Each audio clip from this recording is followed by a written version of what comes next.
more seconds. It's YouTube slow. Hey, welcome everyone to the Sketch Zone podcast. I'm Carlos Gomez. This with us Breathe, buddy. is my English teacher. Yeah. Mm-hmm.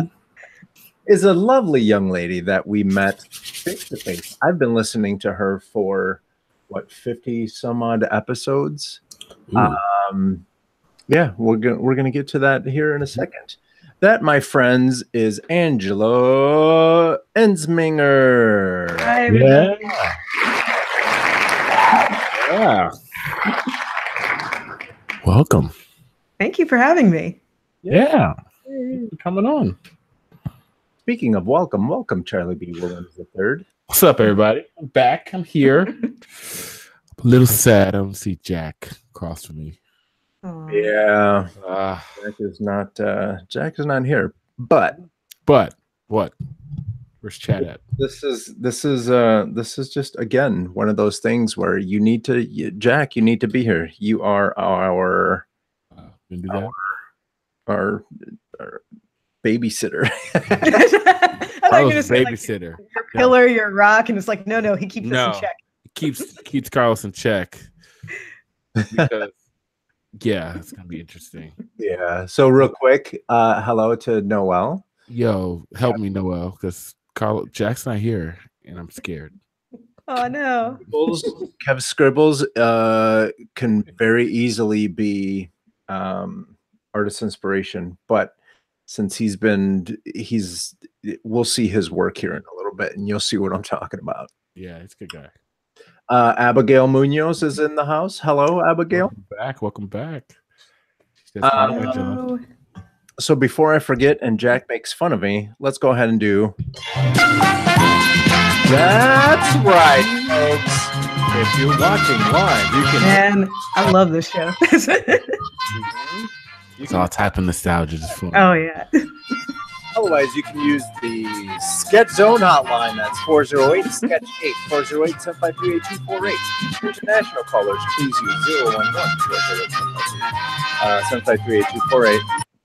Operators are standing by. So if you have any questions for anyone and we're not live, you can still send us questions. Drop me a voicemail. Slide into that DM. Just kidding. All right, so let's go ahead and get into. I believe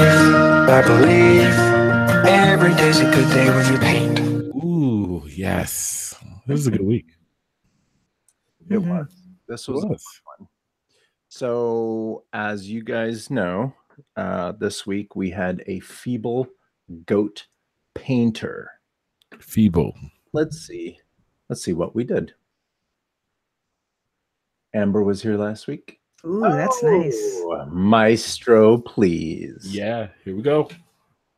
This is my buddy, Shiloh illustration. He's not only your buddy. Stop doing that. He's mine. It's a lot of people. Pause. All right. Go ahead. There you go. He'll be in here soon enough. I'm sure he'll be in the chat. So yeah, what's really cool about this one is he had a process video, and it's just really fun to watch him go through his whole. He'll scribble some ideas. He doesn't like it. He just keeps going. So follow Shiloh. Sorry, English is completely off. Second language. Yeah, ESL is kicking in a big way. But no, follow Shiloh illustration so you can see some of his process videos. Yo, he had a process video on this one? Yeah. Oh, I missed that. I have to go. It's on his page. He should like tag the process video too. So it shows up in the thing. Lets people know. What I'll do is I'm gonna get fancy. Flip through. Yeah. I'm gonna see if I can't find it real quick. Oh, there's a page. Was it like on his like Insta Live type deal, or was it like a actual post? No, it was one of those stories or whatever. Okay. But yeah, go to Instagram.com/Shiloh illustration. You'll see what I'm talking about. And yeah, I agree with Ed Scribbles. Shiloh's always top notch. Dude, banana. I like them. Let's see what else we have. What we got? Creation. I think that's hilarious. Candace has a very, very comic book style, or not comic book, sorry, but like a Sunday news strip. Very very news strip. Yeah, I feel like there should be like white letters at the bottom of it.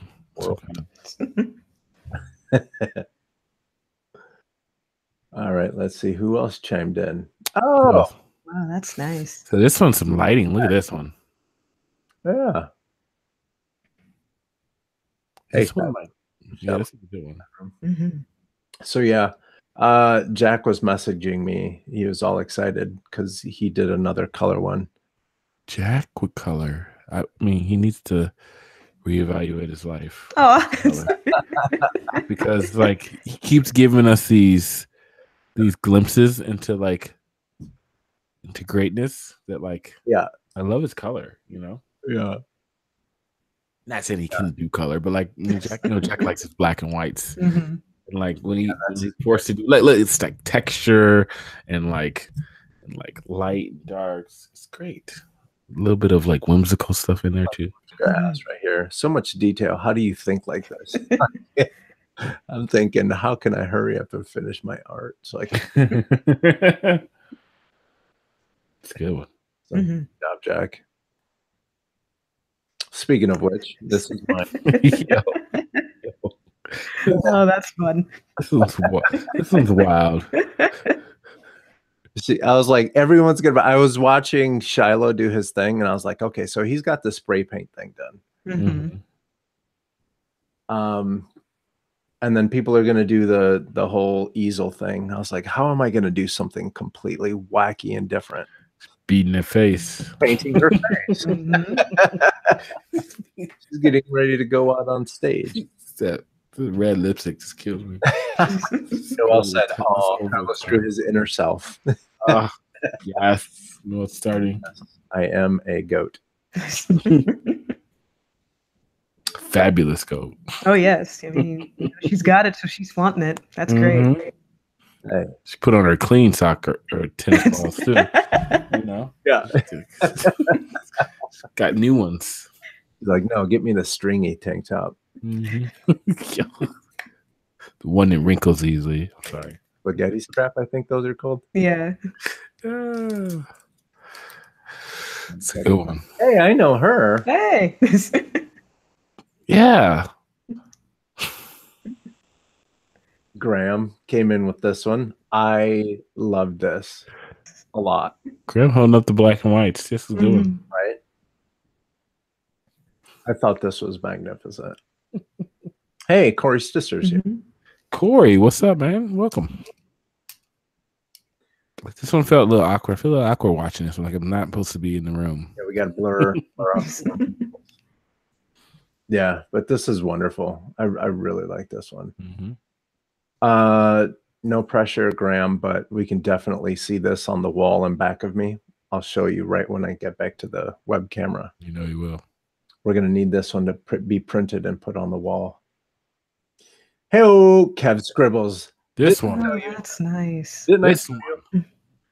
This one. Crushed it. Little Bob Rossi. Like, yeah. This is the first one. And he just, to have the first one, he just like tore down the door and set it on fire. I have arrived. There's like 2 paintings in this one. Right? Maybe 3. The ones cut off that you don't see. Yeah, it's like all the other ones that they're working on, plus the main one. It's like, oh, hey, and this is crazy. Kev is watching from work. So while you're at work, we're gonna make you blush, Kev, because this is amazing work. Yeah, great job, man. Great job. Let us know what you do. As far as we know, Kev is like a mechanic or something. He just like draws really well. Cool. So that was that. Those So are now nice. what we do- Great job, guys. Great job, Yeah, everybody. those are really good. Yeah, give me a hand clap. That's a good one. So But now- Angela, we need your help now. All right. Yes, we need your help. Mm-hmm. Okay. Pick your poison. Usually what we do is 3 seems to be the sweet spot. 4 is Starts to get a little bit crazy. Okay. But you can do what you want. I'm just saying. You could do what you want. So I mean, we can go at all of them. these Never are been done. we have adjective, animal, character, action, style, and location. Mm-hmm. All right. Sorry, the chat room is starting to get feisty. I'm excited. Yeah. So let me know which ones you want to keep. Okay, so definitely I want to keep animal and I want to keep character. Can we do animal, character, and action? Sure. Yes. You can do anything you want. Let's see. Window washer sitting. Yes. You're okay, amazing. y'all have fun with this. Yeah. All right. Before we go too far, hey, what do you guys think? Shiloh, Kev? Oh no, this was a good one. There's no delegation on this one this week. We're good. No? Okay. Well, this one seems pretty straightforward. Down. Charlie put his foot down. Yeah. Taking place of Jack. This was good though. Last couple times they've been real technical. Mm-hmm. We had to do the process of delegation and think about it, redo stuff. This one, Angela hit it out the park, I think. Woo! I think so too. But I don't think we had a Puma yet. I don't think we've done a Puma. No, we haven't. See, that's even better. It's like a new animal. Mm-hmm. So now the question is, do we draw Puma shoes? Oh, that's a good question. Cheeky. Nice. Shiloh said, Charlie's called it nice. Mm-hmm. Write this down. Nice. Says Puma, window washer.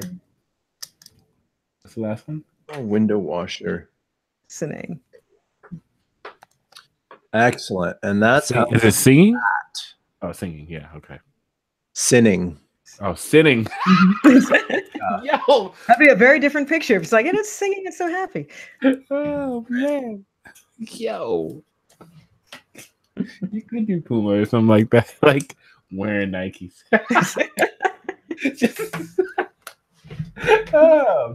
Just going into a Nike store. Yep. Mm-hmm. Shootsy. Hey, y'all. First time tuning in. Hi, Hello. Cool. So, welcome, so that's how we do that. Thank you, Angela, for helping out with that. Thanks for letting me pick. I believe every day's a good day when you paint. So there. Puma, window washer, sinning. The sinning part is ridiculous. How's it going? Oh, Any- really good. Anything in the news happening? It's always stuff happening. What was it? That one article that we were talking about on Facebook. You want to talk about that? We can touch on it. So that one's another scandal that's kind of hit the gaming industry with one of the major players. So Kotaku, which is a video game journalistic site, they do news, reviews, culture pieces, all centered around gaming and art and all that good stuff. They did a investigative report of police that they've been working on since, I guess I would say December, they said in the article, on Riot Games. Riot Games is a developer out in California. Their claim to fame is League of Legends. It's their only game they've put out, and it's what's called a MOBA, which is a multiplayer online battle arena. It's like it's kind of the game that's kind of started the whole esports craze, where you see the guys playing for getting paid to play games and stuff like that. So that's done so well that it's made Riot Games into this big, huge studio, and Kotaku's been investigating. On one of the editors over Kotaku, or journalist over Kotaku, has been investigating kind of bro culture within the company and sexism toward the female counterparts at the studio, the developers, basically, we're talking about now. So the artists, the designers, the producers, the IT guys, whatever, all those people that make up the company. Like a lot of different gaming studios, Riot Games has a smaller amount of women than men. So I guess through reports and through investigative writing and through people talking anonymously based on fear of like being their careers being and it's kind of the same thing that happened over at right, same thing that happened over at Disney with Mr. The name escapes me right now. Oh, you're talking about John Lasseter? Yeah, John Lasseter. It's the same thing, right? So they interview a bunch of people over the last couple months. They keep interviewing more people, and then they have enough to write a really long, really long review, right, on it. And so it's come out. It's a pretty big deal. And they talked about the culture of Riot Games and how there's a bunch of different instances in the actual. I guess we could post the article in the show notes, but it's a pretty long article about sexism in the office, and it speaks to the larger narrative of how that's affected the game industry. Things like this have happened before with other companies and other scandals like Gamergate and a bunch of other ones, and how women are treated in games and stuff like that. And there's been a big shift to try to have it so that, you know, we don't have these type of things happen, but, you know, it keeps coming back. And I feel like because it's the gaming industry and that kind of culture, and nerd culture and all that good stuff, it's a little bit harder. And it reverberates a little bit more, you know, in the industry. It gets really bad. So we'll see how this goes. This just came out like literally this week, and it sparked a long conversation between me, Jack, and Carlos on Facebook. So that's what's happened over at Riot. Riot also too was known before this as like being like one of the top tech companies to work at. You know, they have a big new facility they moved into in the last 2 or 3 years, and all this other good stuff. And they talk about that in the article too. But seems like they've had some issues that are coming to light, you know, in the current climate of the country that can have super negative effects on everything else. Did you hear anything about that, Angela? I didn't, but I'm glad that they wrote the article on it, and I'm glad that people are speaking up. I think one of the good things about all of this going on is that people aren't afraid to talk about it, because you can't fix it if you don't know that it's happening, or if you're ignoring that it's happening, or if you're perpetrating this kind of thing. So it's really good that people are actually speaking out and that people are willing to listen, because that's the other thing. It's one thing to tell people about it, but if no one's listening to you either, then nothing changes. So this could be a really good thing, not just for Riot, but, you know, every gaming industry or every gaming company of realizing, hey, everyone should be treated with respect. We can fix this. You know, we don't want this to be our culture. Let's be a place where people want to go to work and feel safe and comfortable. Yeah. Isn't it crazy how a super simple concept can be so difficult to achieve? Yes. Yeah, but just be cool. Yeah, I know. That's basically it. Just don't be a creep. You know, just be nice, be kind to people, but not everybody knows that, you know? Like we just had like this huge like harassment training thing at work, and we had one of our lawyers for Viacom came, and she was telling us, like, she changed everybody's names, but she's telling all these crazy stories, and we're just going, people actually do this? People actually say this? She's like, yeah, you wouldn't believe the things that people say or do that they think it's okay. And she goes, and I have to sit down and explain to them, no, this is not okay. You know, so some people genuinely just, but I think there's a difference between you genuinely just don't know and you're ignorant about it versus you just don't care. I feel like most people now, they're starting to care and they don't want to be that person. At least I hope. Yeah, I think you're right. I think for me, I think it's exciting to see the next generation, the next two generations are starting to get it. And they're starting to be way more open to true equality, not this fake equality that we've been thinking that's there, and it hasn't been. And we're starting to see the with anything that you change, there's a little bit of growing pain, right? As we grow, our bodies are changing. We might have like different body parts that hurt because you're growing. If you go to the gym and you're exercising, and if you're not used to it, it's going to hurt at first, but your body gets used to it. And the same thing goes with the way that you think. You can't go around thinking that you can treat people differently because of whatever reason might be.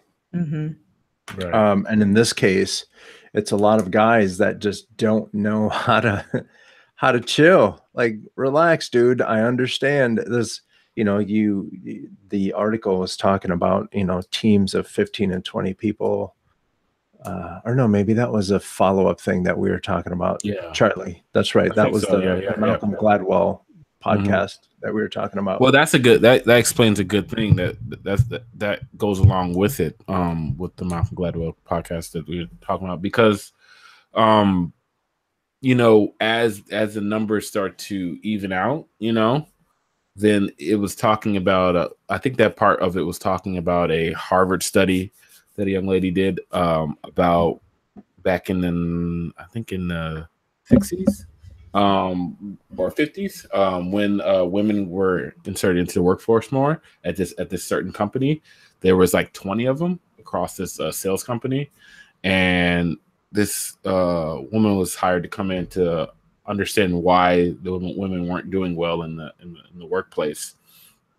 And from her research, she found that the reason why they're not doing as well is you don't have enough of them.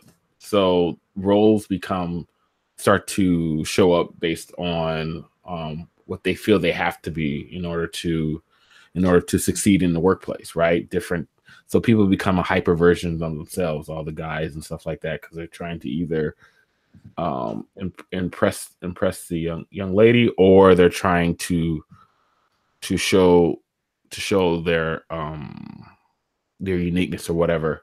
And as you get more women in the workplace, women feel like they can be themselves because there's more like them. As women come in places of leadership, that creates diversity in thought and stuff like that, and different things like that. So it was very interesting as from what we were talking about with the article, because a lot of times the amount of women in game companies are usually a low number. Usually there's 20, 30 out of 200 200 males. I gave that number based off of a studio I used to work at, and now I think it's getting a little bit better, and now a lot of women are becoming in leadership roles. They're executive producers, they're heading up whole projects and stuff like that. So when that happens, they don't feel like they have to be a certain way in order to succeed. They can be themselves. And that whole Malcolm Gladwell podcast was talking about Sammy Davis Jr., and that was a side caveat to like him being the first kind of like superstar, can do it all type of entertainer that's African American at the time, because at the time there was no one else like him, making that much money, being that way. So he felt he needed to conform instead of stand out in order to succeed. So then Malcolm gave the comparison with women in the workforce. So, but now, because then they talked about the horrible roast he had, but he saw the roast as being a way to belong, because they only roast people that have made it in Hollywood, but the roast is just nothing but an hour long of them being as racist as they can be, saying everything in the book. But nowadays they were saying, imagine if that was a Chris Rock or a Dave Chappelle or something like that. You have all these other comedians that would then back him up, so that when he did stand, if he would have stood up for himself, it would have been a lot better. But since he was the only one, he wasn't able to, or he felt he couldn't at the time. Right. So basically what it broke down to is what Malcolm Gladwell was trying to talk about was, it's really hard when you're the first one, because you have this weird feeling that you have to degrade where you come from to prove that you belong. And by doing that, there's not a lot of whistleblowers when it comes to ladies in the gaming industry and obviously the animation industry too. Because if you're the only one, that's your livelihood and that's your passion, and you want to feel like you fit in, and so you don't complain. And I've heard this a lot where I work with ladies that are, they have to just kind of throw their hand up and say, yeah, don't worry about me, I'm just one of the guys. And then guys tell fart jokes or whatever stupid stuff they're doing. Yeah. But the culture has to change, and it is changing. And it's a good thing that there's more and more women breaking into the industry and putting their foot down, saying, no, you can't do that. Would you do that to that dude over there? Then why the hell are you doing it to me? Yeah. And I think I'd recommend anybody to watch that other one too, with the Malcolm. We should put that one up, because that was it was a really nice full circle, and I happened to be watching that, and that's why I recommended it to Carlos and Jack. And then that whole side segment of the study that the young lady did from Harvard about women in the workplace, because she goes farther into like roles that the male counterparts take on, and roles that the actual women that are there take on. And that's why they were saying sometimes they feel like they have to conform in order to get ahead. So then you get the different types of roles that women could be, or characters that they could play of themselves, in order to survive. But it's interesting. That was a really interesting one, given the light of what happened this week with Riot. I just posted a link on both chats, so you guys can take a look at what episode we were talking about. And it was interesting. It's the comparison between Sammy Davis Jr. and what's happening in the workplace now. And the good news is that you can see that change is happening, because just like you said now, Angela, you just went through a training to talk about what's possible and what's not possible, what's acceptable, what's not acceptable. Yeah. Yeah, because a lot of people just genuinely don't know. And it's interesting, too, what you were talking about, how women were being treated and feeling like they had to be one of the guys. Because we actually just, on our show, interviewed one of our guests that's going to be coming up in a couple of weeks. And she worked at a gaming studio. And she was talking about that same thing, how people weren't rude to her, but because she was the only woman there on her team, they just started to treat her like a dude.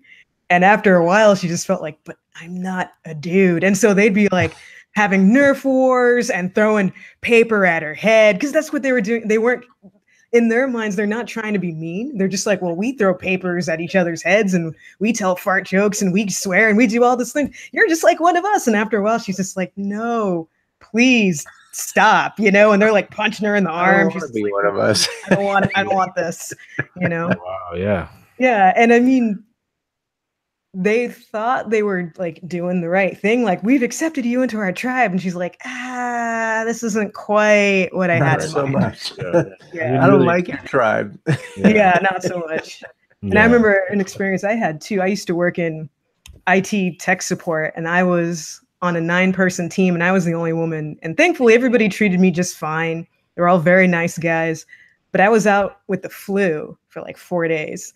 And I came back and my coworker just told me, please never leave again, because when you left, it got really disgusting because you weren't here. And so everyone was telling all these horrible jokes and saying these horrible things that they don't say when you're not around. And it just got really gross. Please just don't leave. I'm like, oh no. So Noel said in the chat, most don't want to get involved when it doesn't involve or affect them personally, which causes humanity to fail when it can be so much more when people could just care and do the right thing. Yeah. Yeah. That's true. And quite honestly, so not that this is an excuse, but this has a lot to do with it. Girls make boys super, super nervous because it's just a thing. And if you are used to working in a room full of guys, there's a certain, what's the word? There's a certain atmosphere that's created. And then when you put a woman in there, these guys get nervous and they don't know what to do and they don't know how to act. You go to the clubs and you'll see what I mean. Like, dudes just aren't good at they're just not good at talking to women. That we are a strange bunch. But the good thing is, like I said, these generations that are coming up, we're used to seeing women in leadership roles, and we're used to seeing women in the workplace. So the attitudes are adjusting, and that's a good thing. But ladies, you have to be a little patient. Like, put your foot down. I'm not saying don't take it at all, but you have to be patient because dudes are dumb. We don't know how to act.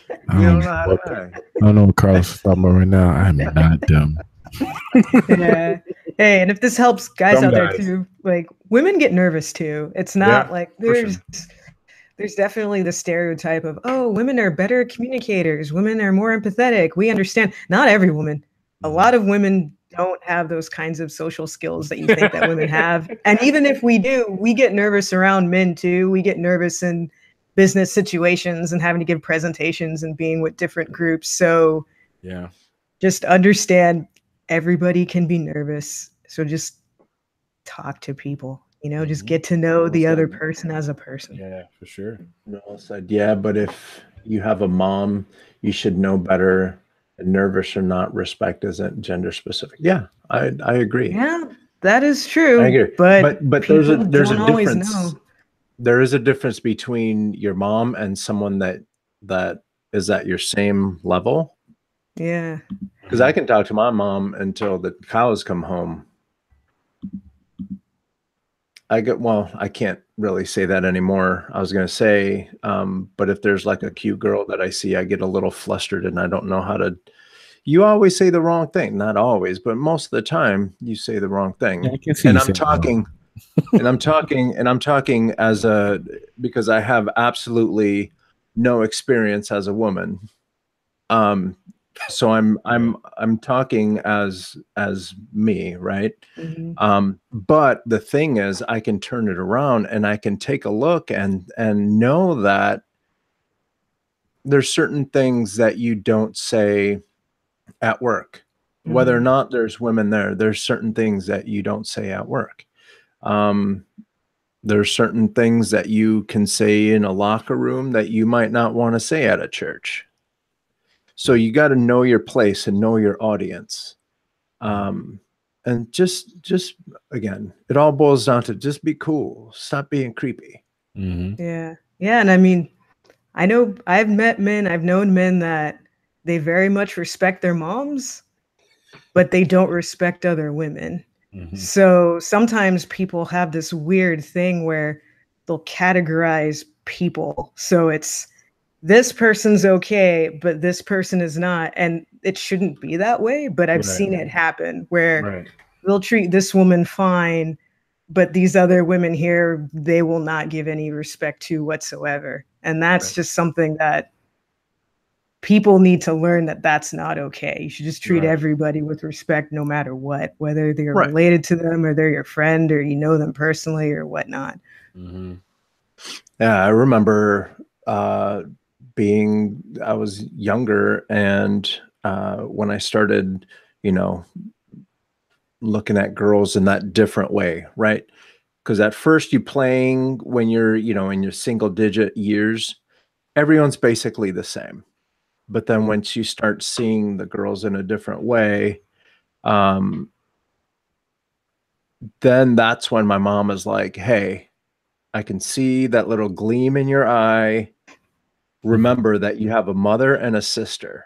Treat everyone as you would want them to treat us. Mm-hmm. And that was the only kibosh. That was the only thing that she put there that I was like, that makes a lot of sense. I don't want payback. Like, if you believe in karma in any way, or if you believe in what you put out, you get back. That's a really good eye-opening experience. Was that. And that's why it comes natural for me now. Now I see what guys do, and I'm like, ooh, we might have to call a timeout real quick, because you need to talk. Yeah. And that's good that you can do that, because not every guy does that with their friends. Like, I think I was reading an article where they were talking about sometimes guys are like, I don't know what the word is, but they don't want to call out their friends because they're afraid of what their friends will say to them if they call this kind of stuff out. But it's good that you have friends, or that you're also that person to say, hey, that's not okay, and that you guys are open enough to talk about that kind of thing. Yeah, you have to. Because what is it? To make the change, you have to be the change. Mm-hmm. Yep. And even in the professional world, I was working on an animation for this company, and I had a woman. It was an illustration of a woman. It was the flat kind of After Effects type of animation, right? Mm-hmm. Yeah. Like the infographic style. Okay. And I had this drawing of a woman, and the guys came back and said, "Can you give her boobs?" And I was like, well, it's has nothing to do with the message you're trying to say. Mm-hmm. But okay, so I gave her a little cleavage, and then they're like, "Make them bigger." I was like, no. At the end, what if you guys want to change that, you guys can, but there's a limit to the stupidity that I'm going to let you guys get away with. Mm-hmm. That's good. Yeah. So anyway, yeah, just all of that just boils down to the change is happening, and change is never easy. Right. And that's what we're seeing. That's why Kotaku is putting people on blast. And folks are losing their jobs and stuff like that, because this is what it looks like when you're changing the landscape of the work environment. Mm-hmm.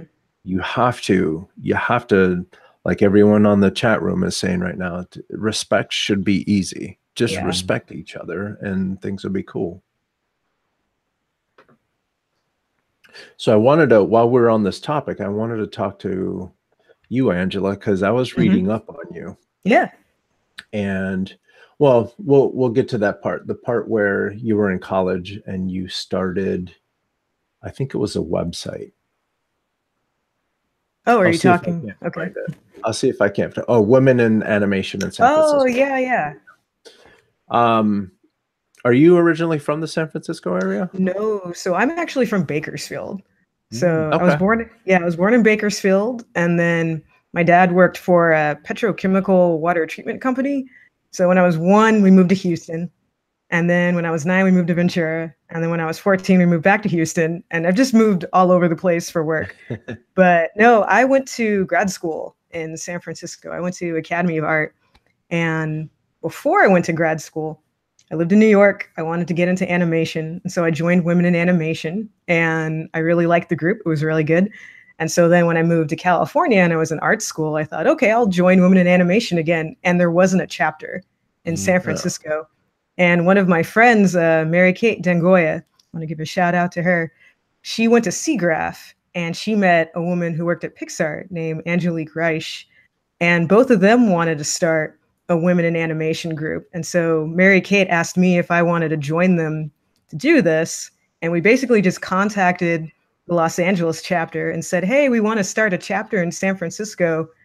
What do we have to do? And so we just had a really nice telephone conversation with them, and we raised some money for dues, and we built a website, and we built a social media presence. Okay. And Angelique worked at Pixar, and Pixar was trying to start up more diversity programming. And so they said, oh, well, women in animation, that counts as diversity programming.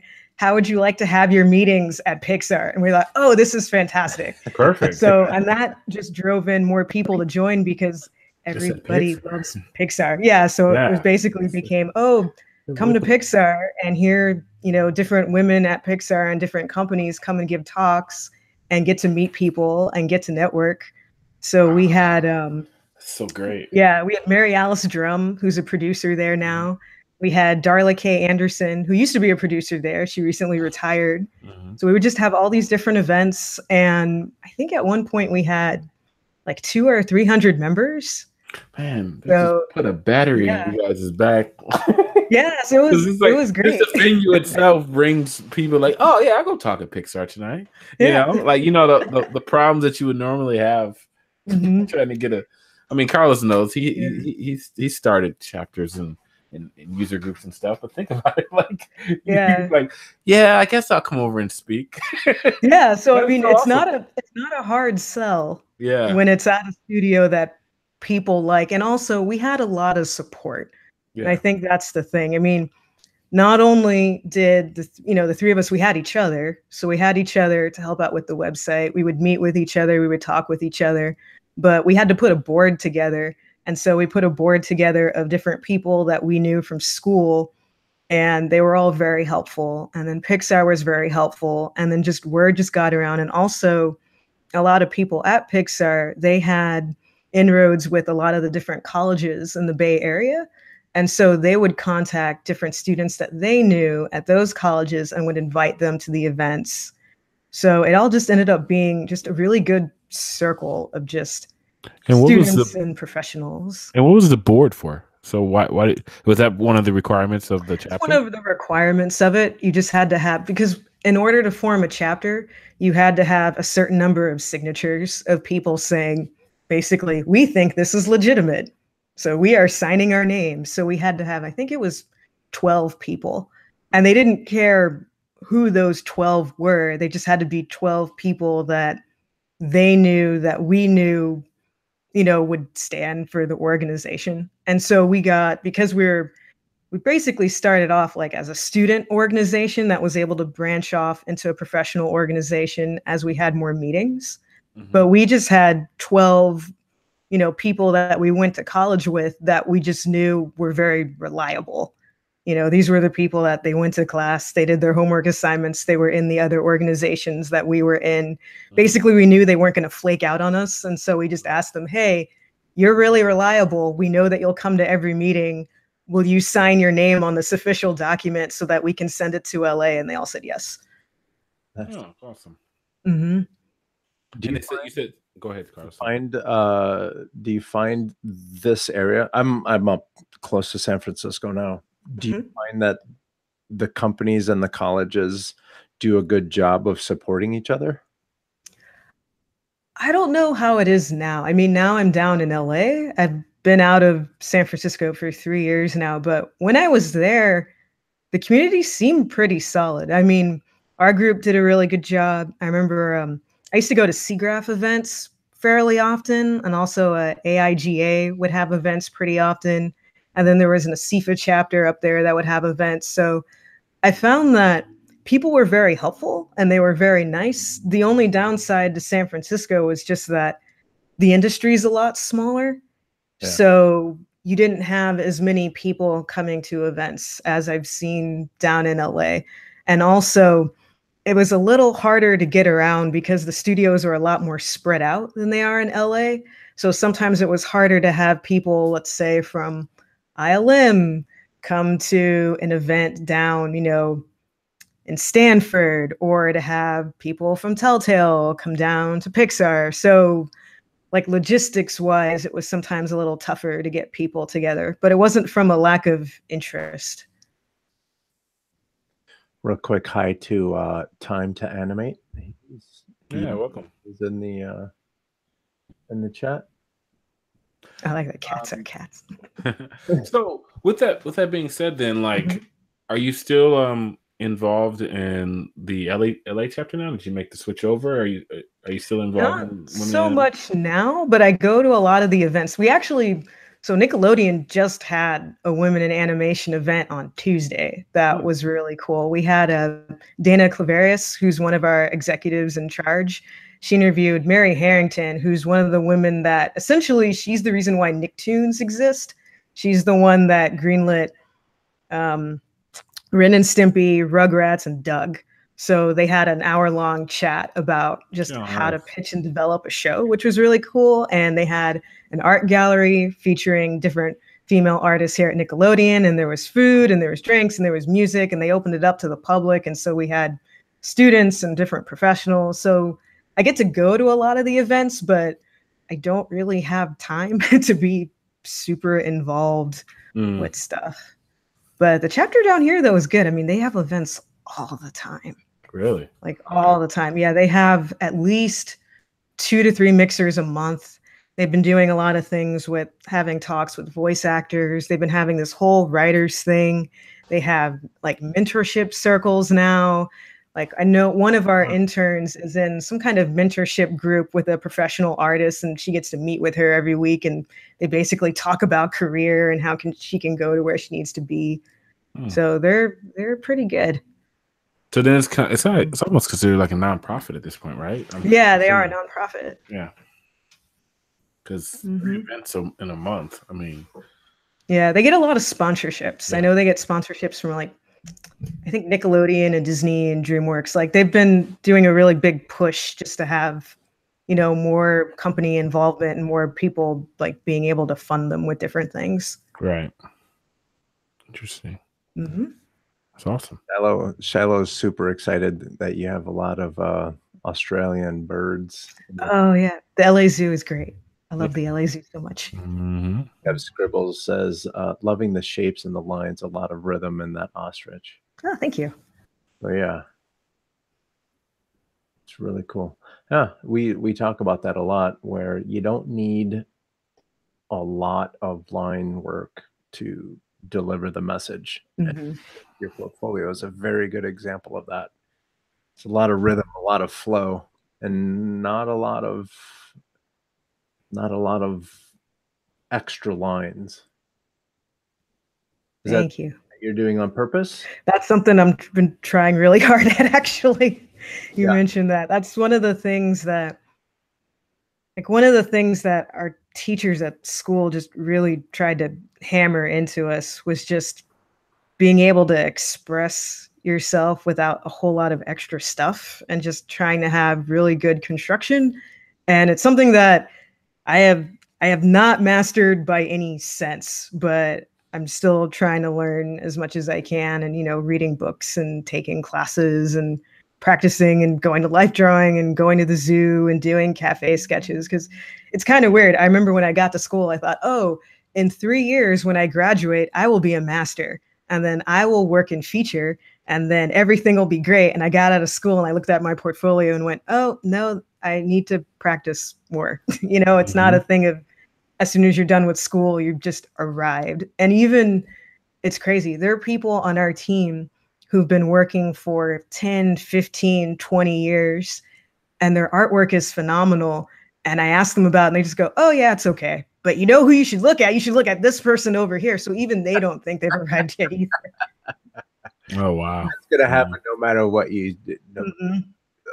Yeah, it never goes away. Yeah, it's that humility that, quite honestly, if you're dealing with someone, they're like, yeah, I know, like, now get away from me because I'm good and I don't have anything to say to you. I'm like no one wants to work with those folks. No, well, because I feel like that just shows that you're not teachable, that you're not willing to grow with the team. I mean, there's always something you could learn. There's always some way you could be getting better. Nobody has reached the apex of art. There's never going to be someone who tells, who says, I have mastered all of art with a capital A. Worship me. It's like, I would run away from that person. I'd be very concerned. Yeah. And by the way, what did you go to school for? You said you. So undergrad, I was a communication studies major. Actually, I went to University of Texas at Austin, and I worked in publishing for several years, and I worked in IT for a while. And then I went back to school at Academy of Art up in San Francisco, and I was a 2D animation / storyboard major. Wow. Okay. Nice. I like where we're going with this. I like where we're going with this. Yeah, and then from that, so was it like a dual major then, or like? Because you're at the beginning of the storyboards, but then it's also the animation side stuff too, right? Yeah, it was kind of weird. So when I started school, they had a year in. So I was in the master's program. I was there for 3 years. My second year, they officially made a storyboard branch within the animation department, but it only had about 12 students in it. So we had a syllabus, but it was very rough. Very loose. Yes.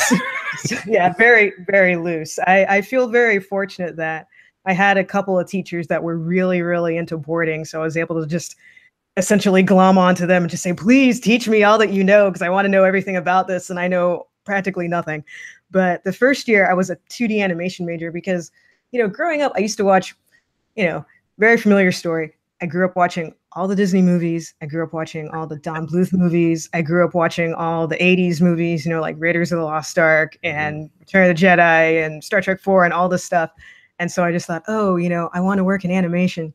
And then in high school, I decided, no, I want to be a journalist. I want to win a Pulitzer and I want to do hard-hitting reporting. And then I started doing journalism and publishing and went, no, I don't want to do this at all. I don't like this. So I switched to animation thinking, I'm going to love 2D animation. And I took a 2D animation class. I liked that class. I took a second class. The teacher was even better than the first teacher.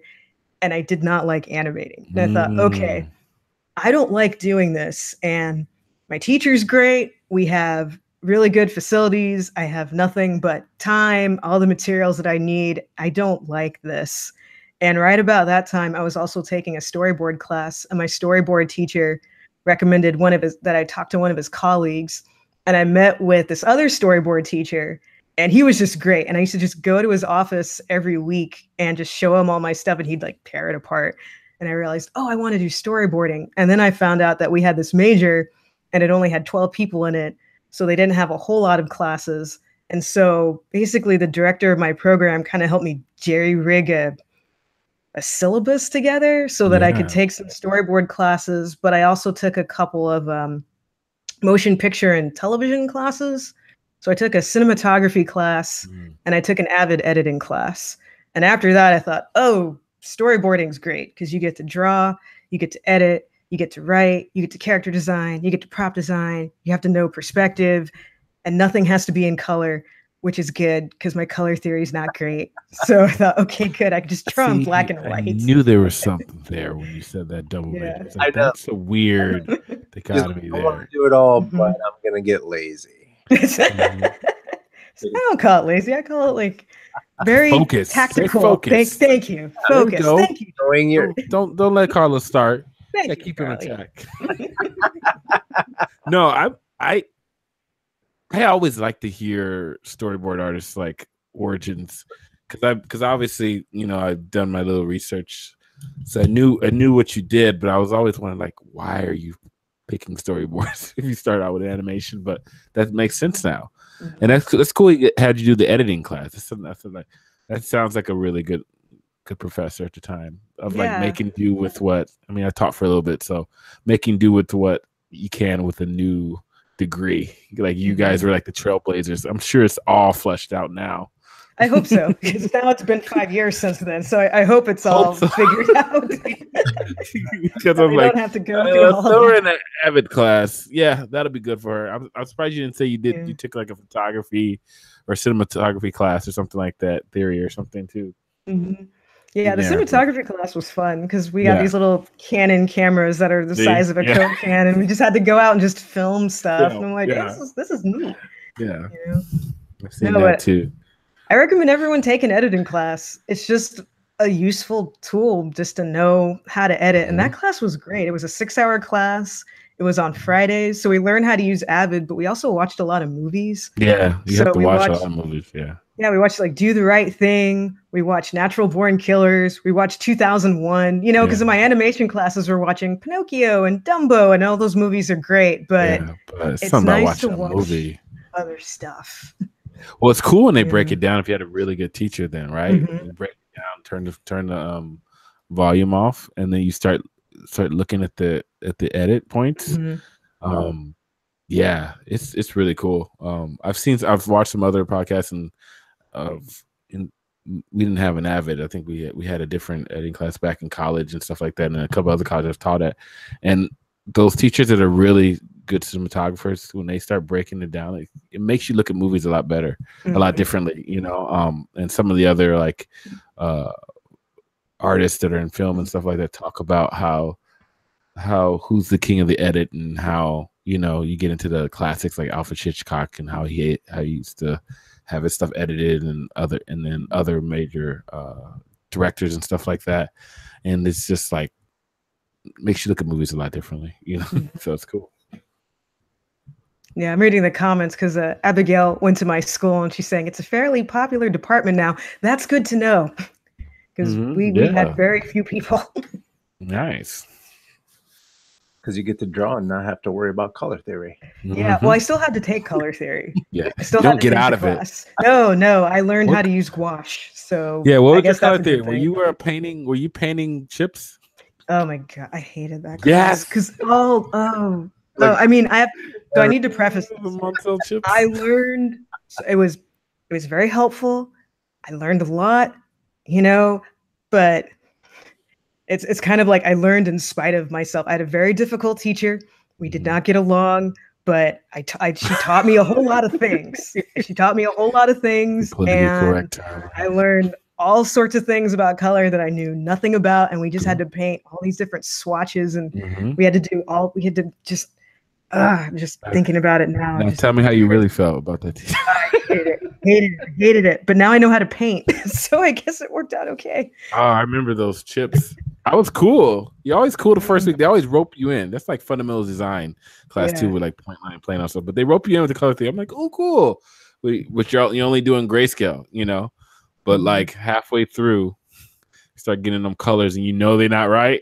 Yeah. You know the shades aren't right. You like up till 2 a.m. I don't know why. That's why I don't go to sleep now, because I found myself in art school up till 2 a.m. a lot. But like you get to class, and that other person, there's always that one person in the class, Carlos, that's like is on it. We had another young lady that was on it. Like her stuff just looked like she just had the eye.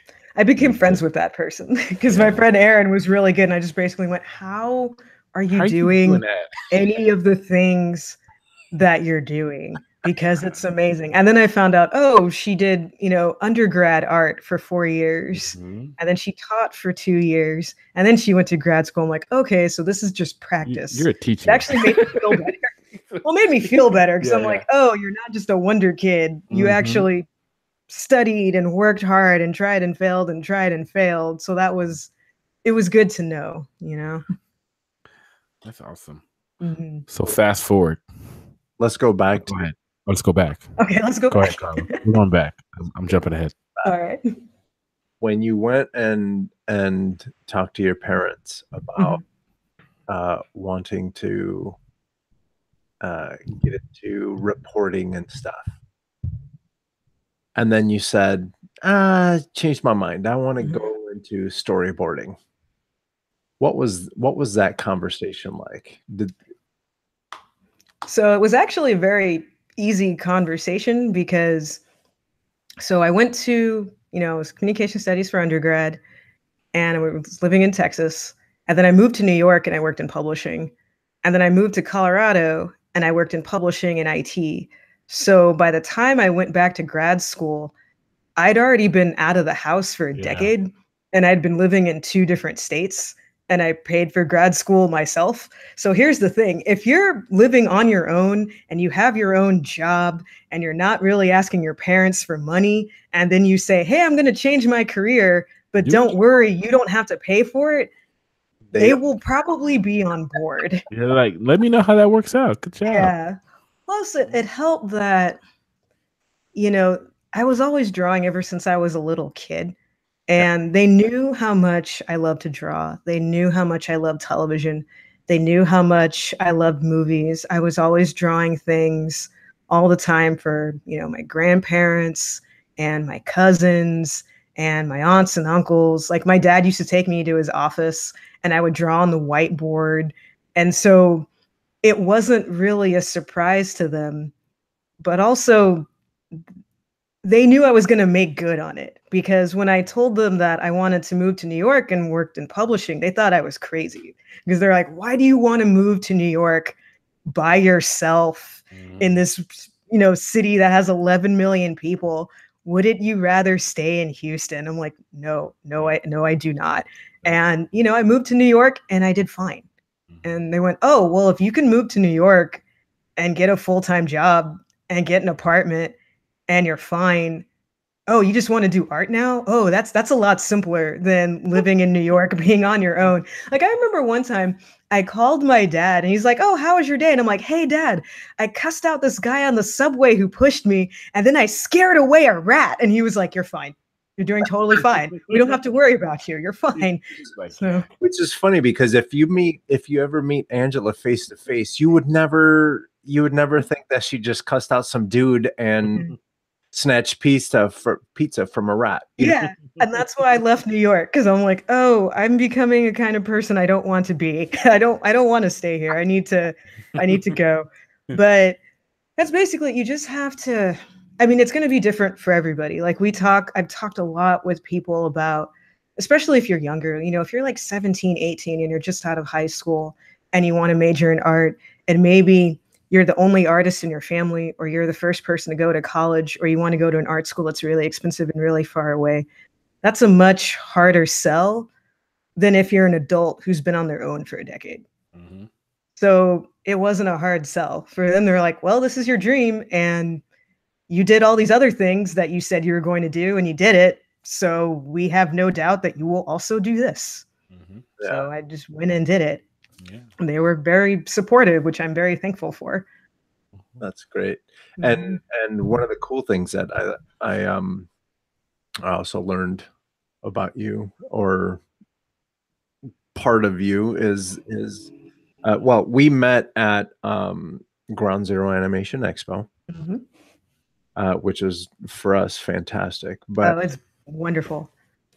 But one of the cool things that I learned about you is your dad was your sidekick.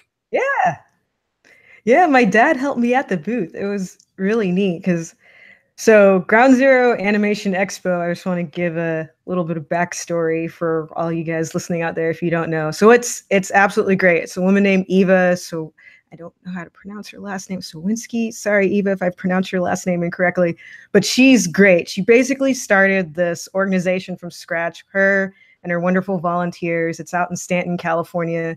They've had it now for 3 years, and it's just a really good convention for students and professionals and fans. And so I had a table, and you guys had a table, and a bunch of other people had a table. And it was the first time I'd ever had a table at a convention. And I called my family and I said, hey, I'm going to have, a table at this convention in June. I'm really excited. And immediately my dad just said, hey, I want to come to this convention. I'll help you at your table. And I'm like, oh, that's so cool, because my dad, for years, he would go to the Society of Petroleum Engineers, would have a conference every year. And he worked in marketing. So he was always at the booth, and he would always be talking to people. And he's gone to conventions all over the world and talk to different people. And so he was just psyched about. It's like it's a convention. Yes. Yeah, it's like it's my daughter's gonna be there. Yeah, exactly. It's like his kid is going to be at this convention, and she's always talking about her art friends. I want to see what art people are like. That was essentially, he goes, I want to see you, and I want to see what you do, and I want to help you out, and I want to meet all of your art friends that you talk about all the time. So he was great. It was really nice. How'd he do? Yeah. He did fantastic. He did just fine. Like, he helped me Charlie, bring everything in. He was cool. Charlie, he's so outgoing. I was talking to him before I was talking to Angela. Nice. Yeah, my dad's super outgoing. He was a salesman for 30 years. So he's just, he's just quick. He just knows how to talk to people. And it was great because he helped me bring in the stuff. He helped me set up the booth. And then when I was on panels, he would sit there and talk with people, and then we would talk to people together. And it was fun. I'm really glad my dad got to come out and meet everybody. Yeah. And like Noel says, he got a weekend into your world. So that's, yeah. And it makes a huge difference if you have parents that might not fully understand what you're doing, but that little bit of support and that little bit of excitement of him saying, "Oh, can I come out?" That's a game changer. Yeah, I don't take it lightly, the amount that my parents support me, because I just feel very, very fortunate and very blessed, because that's not every parent, no matter what your job is. That's definitely not every parent. And so to have both of them be very supportive and very excited, and they want to see what I'm doing, they like hearing what I'm doing, they listen to me ramble about movies every week for like 45 minutes. They'll ask me, "Oh, what movies have you seen?" And I'll just talk about movies and talk about the industry and talk about what I've read in the Hollywood Reporter. And to their credit, they don't act bored. They listen, which I appreciate a lot.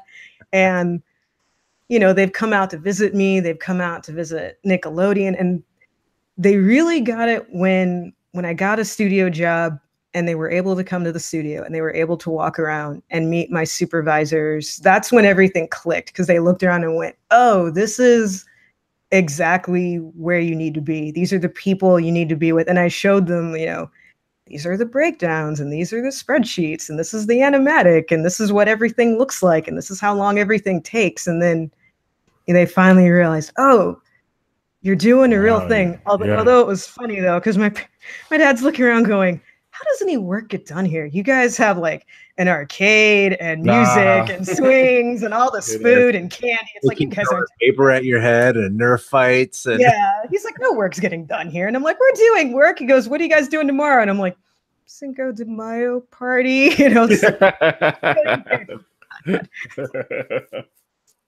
So I'm just very fortunate to have very supportive parents. So what was your big break? What was that? Was that when you had your parents come visit? There hasn't been just one. There's been like a lot of little breaks that have led to this. So actually, this is a weird one. So the one that enabled me to go to school was, I was living in Denver. I was working for Intuit, and they do TurboTax. And they do TurboTax. They do website hosting. And I was at a friend's house, and he had a framed picture of an animation cell from Sonic the Hedgehog. And I said, "Oh, that's really cool." Really? And he goes, "Oh, my aunt worked on that." I'm like, "Oh, that's neat." He goes, "Yeah, but now she works at DreamWorks." I said, "Oh, may I please talk to your aunt, please?" And so he put me in contact with his aunt, and she became my mentor. And this was when I was living in Denver. This was a solid 2.5 years before I even went to school. And so she put me in contact with a couple of people at DreamWorks, and I was able to talk to them about what I needed to put in a portfolio for school, which schools I should go to. And I spoke to a woman that went to the school I ended up going to, and she said, "Oh, you should go to Academy of Art. When you go to Academy of Art, you should meet the director. Her name's Sherry Sinclair. You should have a meeting with her, and you should just ask her just to help you throughout your college career." And so that was the first big thing, just meeting somebody who knew someone who could tell me what school to go to. So that was the first one. Wow. The second one was women in animation, because I met a lot of different people. I got to go to Pixar. And because of that, I met my second mentor who was working at Pixar at the time. She's still there. And she used to review my storyboard homework assignments, and she gave me some really good advice. And she wrote me a recommendation letter for a production internship.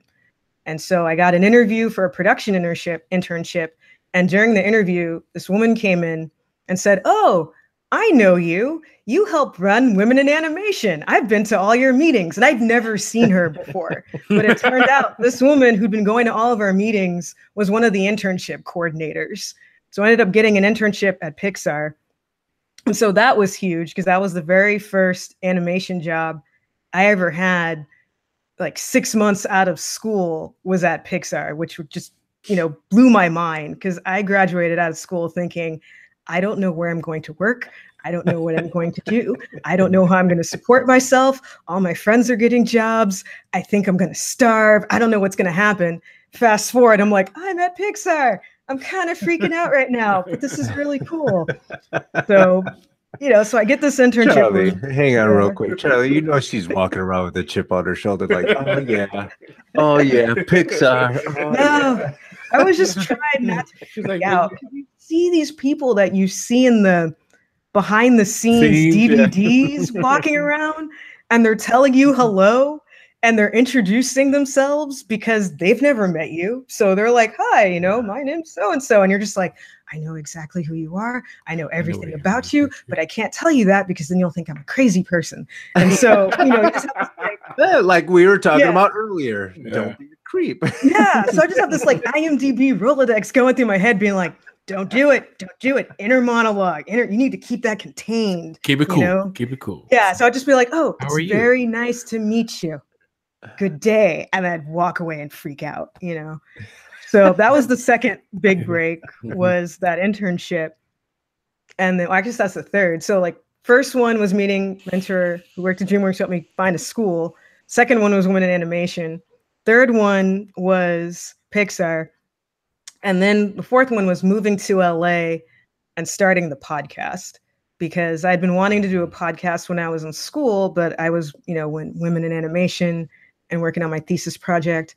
And I had a part-time job at the time, and there was just too many, spinning wheels going on. And so I decided, okay, I'll do a podcast about animation once I'm out of school, because then my friends are out of school. We'll actually have something to talk about other than our homework assignments.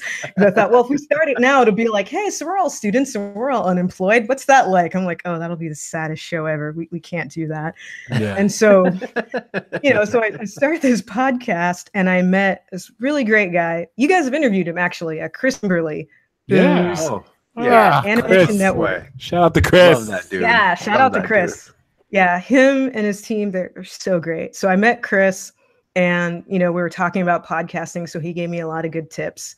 And then he actually referred me to Nickelodeon, because he knew I was looking for a production assistant job. And I'd had a bunch of PA jobs, in reality television and in audio and at Pixar. And so they invited me in for an interview. And then I was just telling them a lot of reality television stories, and that freaked them out. And they were like, no, you don't have to do any of these things. It's all very nice. It's just spreadsheets. You don't have to pick up dry cleaning or take people's cars in or call security on people or do any of this stuff. Wow.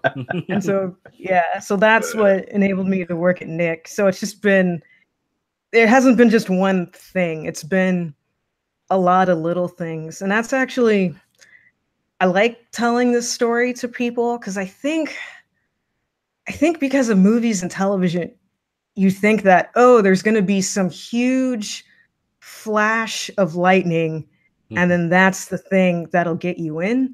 And that's not always the case. A lot of times it's a lot of little steps that you might not even know are steps. It's just things that you're doing because you believe in them, or things you're doing because you need to make money, or you just really like, or you're really bored, or nobody else is doing it and you're tired of complaining about it. And so you decide, okay, well, no one else is doing this, so I'll go ahead and do this. I'll start this organization. I'll start this show, I'll put this group together. And all of that, you know, over the course of several years, it finally just gelled. And that's why I now have a full-time job. So a lot of and I want a lot of like, you know, you don't know how the web is gonna all connect to get to the goal, and all of a sudden it's like, oh, that person got me here, and it's this whole little like connect the dots. Yeah. And I think it's really cool that you took what you wanted to do first, which is journalism, and then you got interested in animation, and now you're doing journalism about animation. Yeah, which is fun. That's really cool. Yeah, it's helped out a lot. I feel like, you know, the podcast is successful for several reasons. You know, a big reason is just from talking to different people who already had podcasts and just asking them, how can I do this successfully? And all of them said, you know, number one, just get started. Don't wait till everything's perfect. But number two, record a couple of episodes ahead of time so that when you get really busy, you know, you don't have to worry about it. And then the other thing too is bringing on somebody to help. I want to give a shout out to my friend Jeff Schutze, because he's been working on the podcast with me. Yeah, shout out to Jeff. He's been working on the podcast with me since episode 59, which has been great, because the first 58 episodes I did by myself, which I don't recommend that, but I'm glad I did it, because otherwise it wouldn't have gotten started. Yeah. It's tough to do a show by yourself, but it's been, you know, bring in a partner that's going to elevate the material and be there for you and help, you know. And also, like you said, the journalism part, because, you know, being a journalist and having to write essays and write news articles and interview people, I learned how to interview people. You know, I learned how to interview people. I learned how to talk to people. I learned how to talk to people who are way more famous and influential than I will ever be without being horribly nervous. And that's helped me, you know, ask them questions and put them at ease, and then they're at ease, and then we can have a nice conversation. So it's all just melded together. So let's get into what your podcast says, because we haven't said the name yet. Oh, sure. So the podcast is called The Animated Journey, and you can find it on iTunes. And we also have a website, which is theanimatedjourney.com. And we interview professionals who are working in television, animation, film, as well as games. And it basically started because I listened to a lot of interview shows. I love learning how people got their start. And at the time, and this has since changed, which is fantastic, but at the time, there weren't that many animation podcasts that were out there. And the ones that were out there tended to focus more on the people who'd been working for 20 to 30 years, who, you know, they always loved art, and then they went to CalArts, and then they got hired at Disney, and then they were amazing, and they're still amazing, the end. And while that's, you know, that's not a bad story. I don't want to knock folks. I've had the great fortune of getting to meet several of them, and they're absolutely wonderful people. But that's not the story of 99% of the people you're going to meet in animation. It certainly wasn't my story. It wasn't the story of anybody that I went to college with. It wasn't the story of most of my professors. And it's honestly not the story of a lot of people that I've met at Nickelodeon and other studios. And so I thought I need to show people what's currently happening, you know, especially if you didn't go to college at all, or maybe you went to a college that no one's ever heard of, and maybe you didn't get the job right away, or maybe your first job was really bad. Like, I just wanted to show people that, like what you guys are doing, it's not impossible. You just have to work really hard, and you have to get to know people and collaborate with people and just keep at it until something clicks. And that was the kind of show that I wanted to hear, that I wasn't seeing. And I thought, well, I know people that's their story. I'll just start by interviewing them, and then we'll go from there. And now, you know, we just released episode 76. So it's working, which is really good. Yeah. Awesome. Yeah. Your reason for starting that podcast is way better than mine. Mine, I just wanted to talk to my friends. There's nothing wrong. Hey, that's great too. You know, there's nothing wrong with wanting to talk to your friends. Yeah, I wanted to talk to my friends too, and they weren't famous people. And I thought, well, hey, your story's just as good and probably more applicable for the majority of people out there. So yeah, but y'all are doing great work. I was telling Carlos before the show started, just that you guys have 153 episodes is amazing to me. I mean, that's really, really cool. Because a lot of shows I've listened to, they end at like 12 or 20. Yeah. So to be able to keep going with consistent quality is really cool. Thank you. Well, we're consistent. Quality is still... I don't know what Carlos is talking about right now. Everything I do is amazing. So thank you. We have good quality, Carlos. Stop telling me over humble. Look at Noel said. As long as we have Jack here, but we don't have Jack, but we're doing great. Angela's the great equalizer tonight, so that's great. I know, right? So good. Look at him. He's Noel said Carlos just wants people to know he has friends. Oh. Noel keeps Carlos in check. I like it, Noel. You're keeping everybody on point. That's good. You think Noel then don't get everybody else to talk about Carlos, and then yeah, Noel does not let me stray from the path. Yes. I mean, she cares. I mean, that's good. You need that person in your life. Everybody needs that. Everybody needs a Noel. There it is. Too funny. So I have a question though, real quick. I have a question because you said you had a lot of PA jobs, right? So yes. PA, obviously, for those who don't know, stands for production assistant, right? And then the reality TV ones, although those are probably hilarious and funny, I'm interested in the two PA jobs you had, one at Pixar and one now at Nickelodeon. Sure. What is the what is your main function? What is your main day to day? Are you still a PA now? Yes. So I am still a production assistant now. So I'll talk about what I do at. So Pixar is a little different because I was an intern and I was in the development department. So that was more of taking notes and keeping people's schedules in check and going to meetings and taking more notes and getting people's lunches and taking more notes. And it was just a lot of taking notes and also going to intern lunches and just shadowing people. So it's a lot different than what I'm currently doing now. So what I do now and what the other PAs that are on shows do. So I'm a production assistant for The Loud House. I'm one of two. Our show is divided into two teams, which is actually how at Nickelodeon, most of the 2D shows are two teams. A lot of the 3D shows are three teams just because of the amount of workload.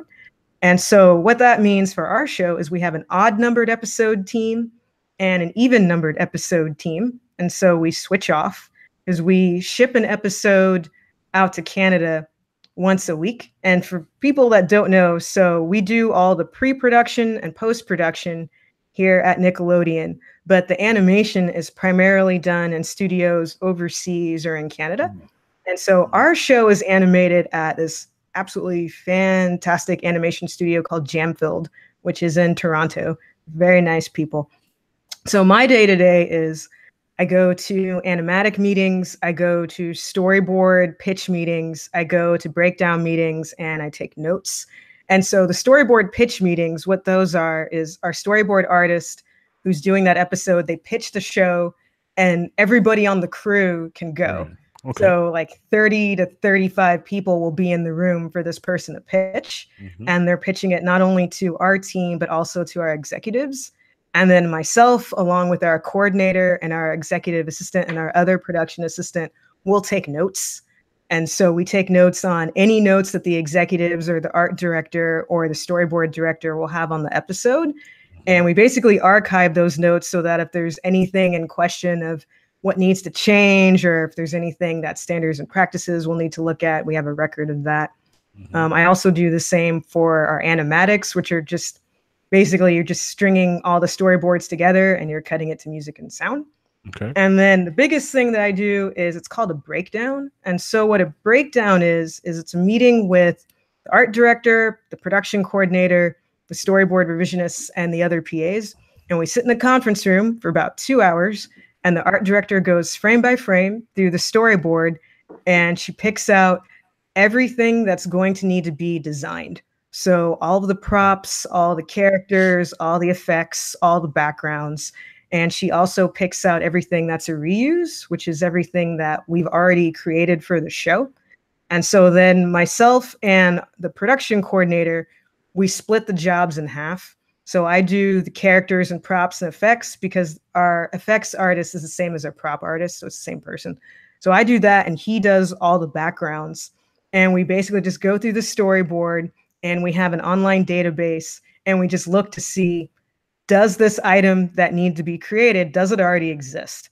And if it doesn't exist, then we assigned it a scene number, we give it the storyboard number, we give it a title, we make a template for it, and then we collect all of that, and then we send it off to our designers, and they have 2 weeks to design it.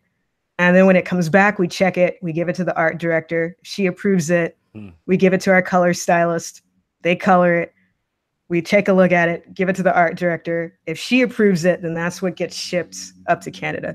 And so basically the PA's job is just keeping track of everything. We have to make sure that the storyboard artist turns in their storyboard on time for the pitch.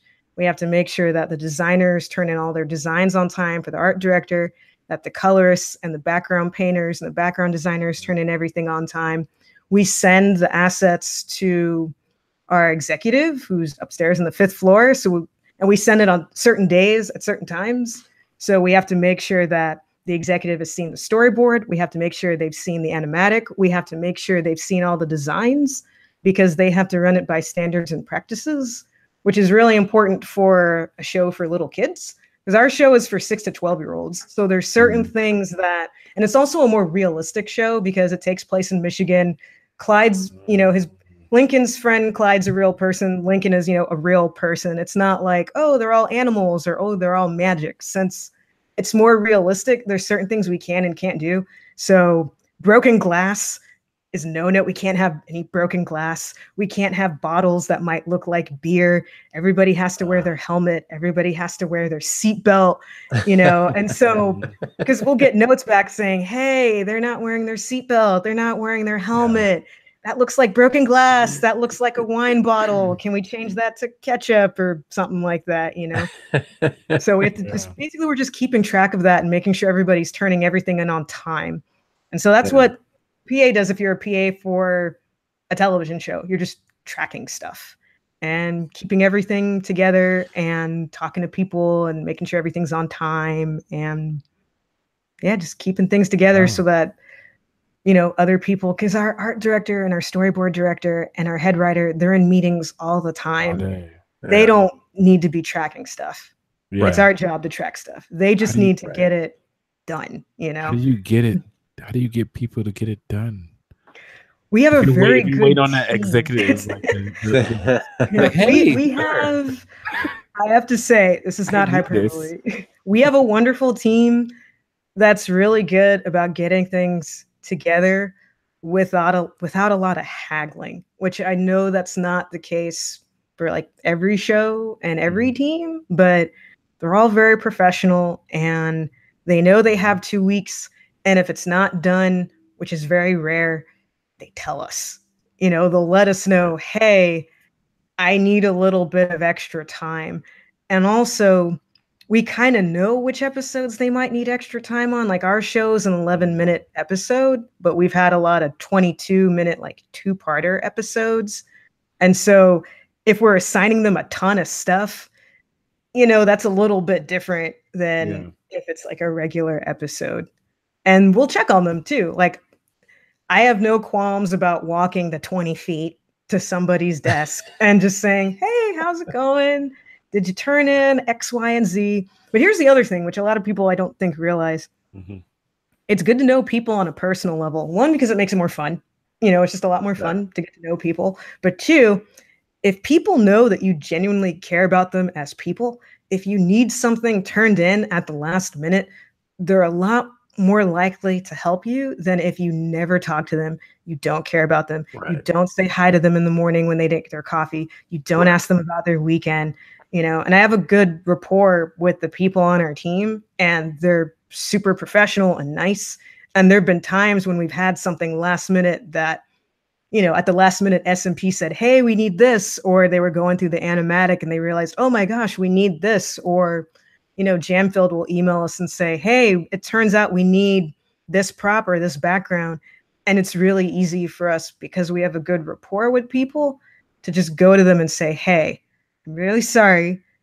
Can you stop what you're currently working on and draw a vase with flowers in this angle, like right now? And they're like, oh yeah, sure, it's fine, you know. That's nice. That's yeah, cool. That's cool. Yeah, that's kind of super.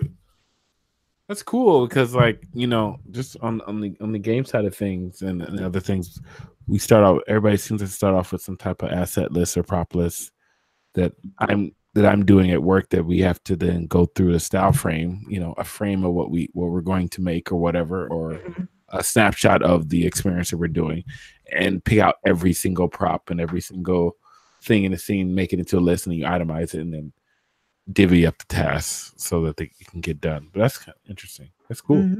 Love the behind the scenes stuff.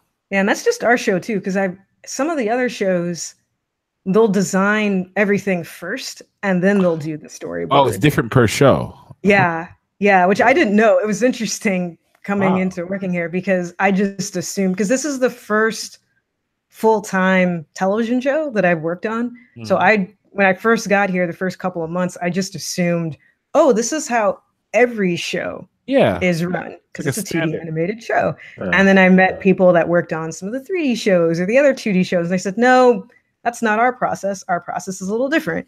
And it's fine. It just depends on, a lot of times it just depends on the show creators and where they came from before, because our shows aren't run the same as shows at Disney and at shows at Cartoon Network. So some people are coming from other studios, so they're bringing whatever way they did it. And then other people, maybe they did it one way and realized, hey, for the way that our show is, this way doesn't work, so let's do it this way. So it's kind of like an ever-evolving organism. So really, it's just whatever works and enables people to go home before 9 o'clock at night. Yeah. That's what you do, you know? Well, now I'm trying to think, okay, who sets the pipeline then? The production. Is it production? Is it like it's like the showrunner, or is that like, because if every show's different, then you live or die by how well that show runs. So I'm wondering who. That's interesting. Like, it's all like everyone's like their own little business. If you were a company, you know what I'm saying? So that you could see, okay, well, why did this show die? Why did this show very, very successful?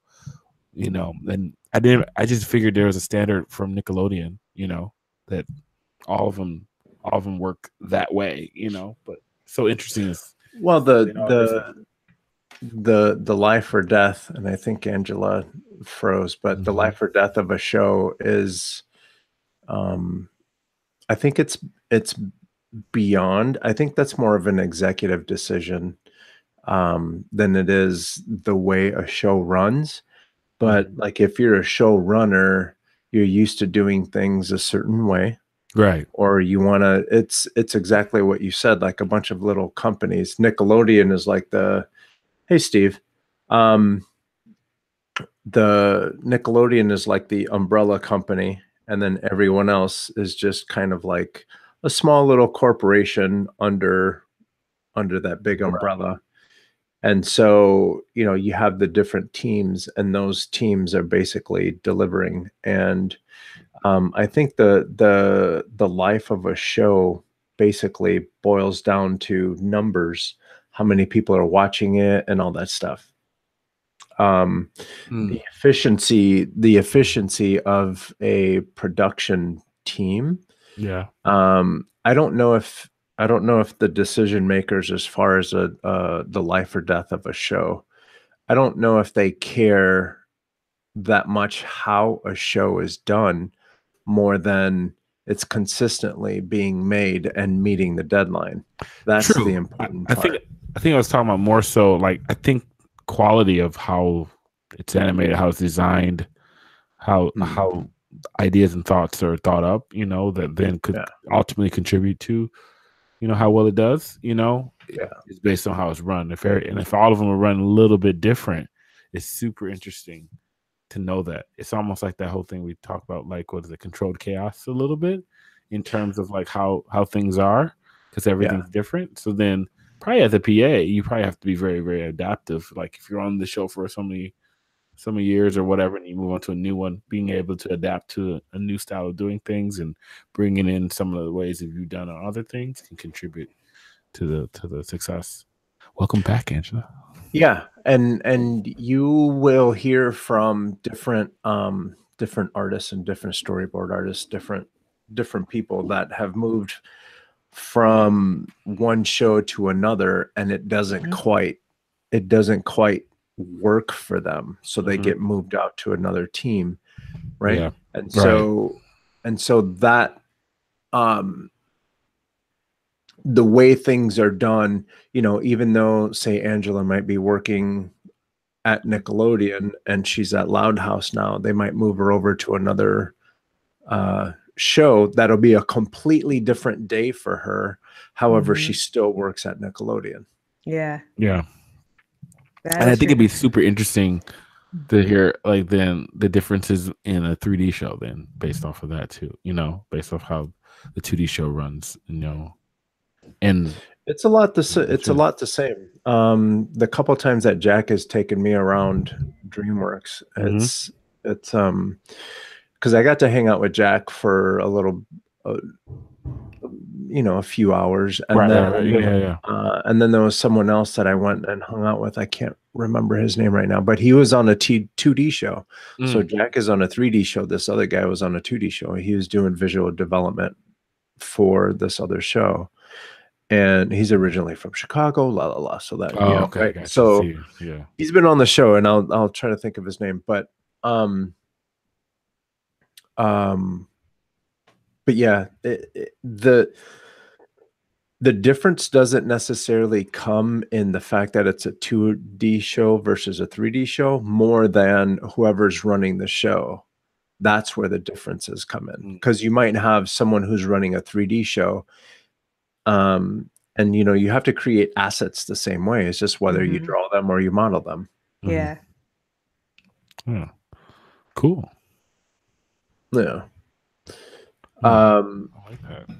Angela, have you ever bumped into Jordan Koch at all? Oh yeah, he's on my team. Yeah, he's one of the board. Yeah, he's really cool. Yeah, he's been on the show too. Yeah, he teaches classes and everything. Yeah, he's right down the hall. He's kind of crushing life right now. Yeah, he's a busy guy. I think I asked him once, like, if he slept, and he just kind of laughed and walked away. And I'm like, oh no. That means he didn't like, what are you talking about? I'm sleeping right now. I'm on autopilot. I don't wake up till I get to my desk. Well, because he does Christmas cards. He did a sketchbook. He teaches Storyboard Pro to people, and he's always teaching stuff to the interns. And he's on our show.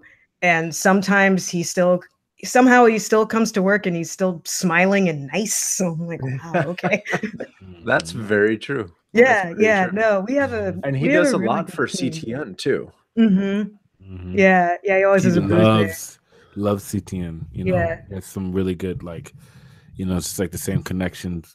You know, now that Sketchdown has with Ground Zero. You know, he can remember when he went to CTN and kind of how it helped his career and stuff like that, and how you can see how it helps other careers and stuff.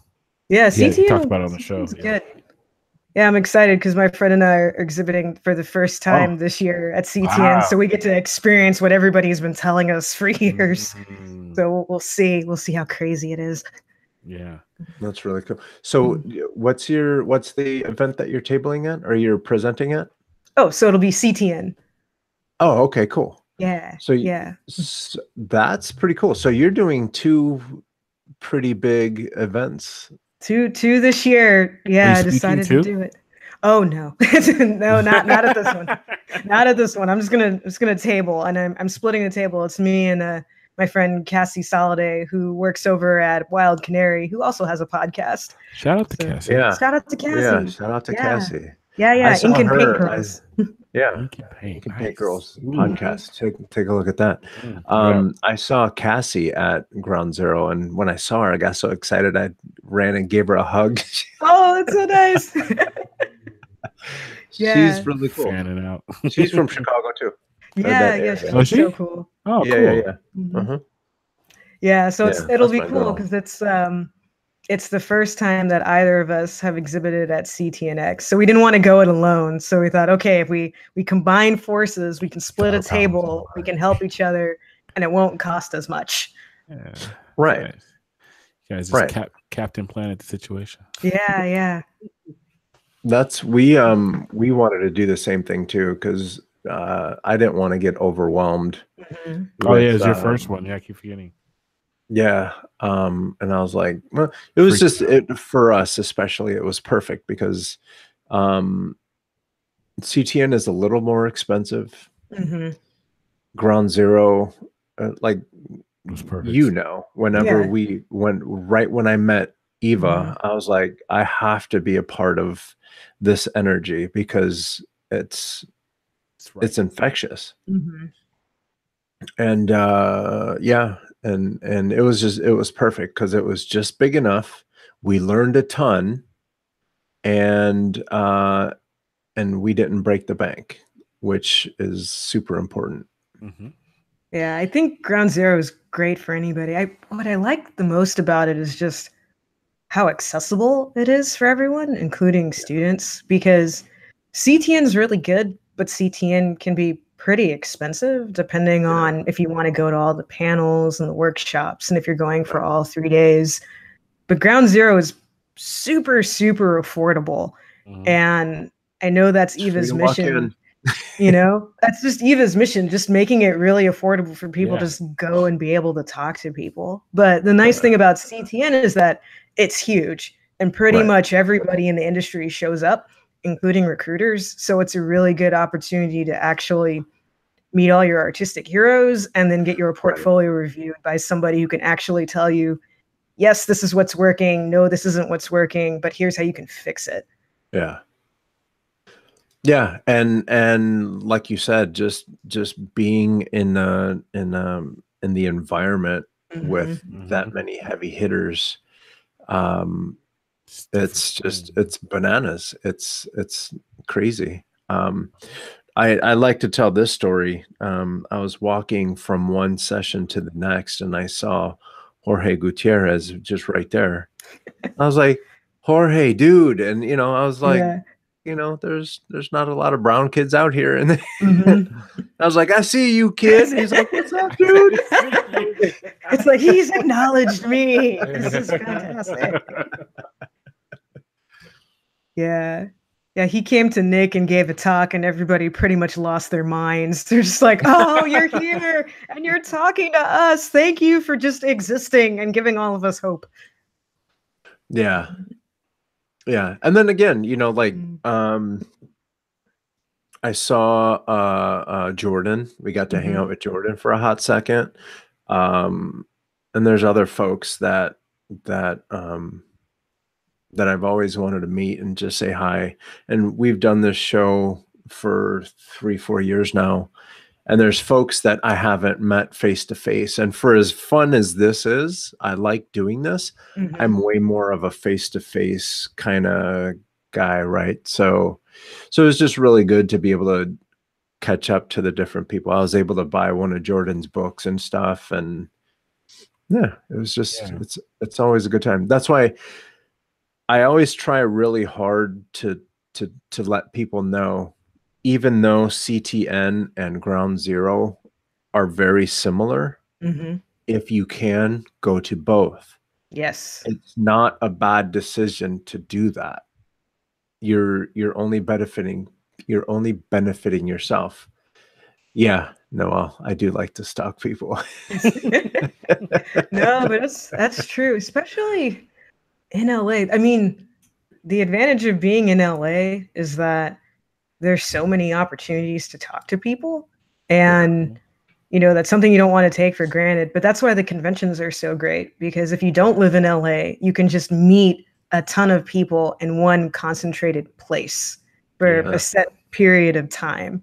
And so if there's a bunch of people you've been wanting to talk to, you can just literally talk to all of them in one day, which is very nice.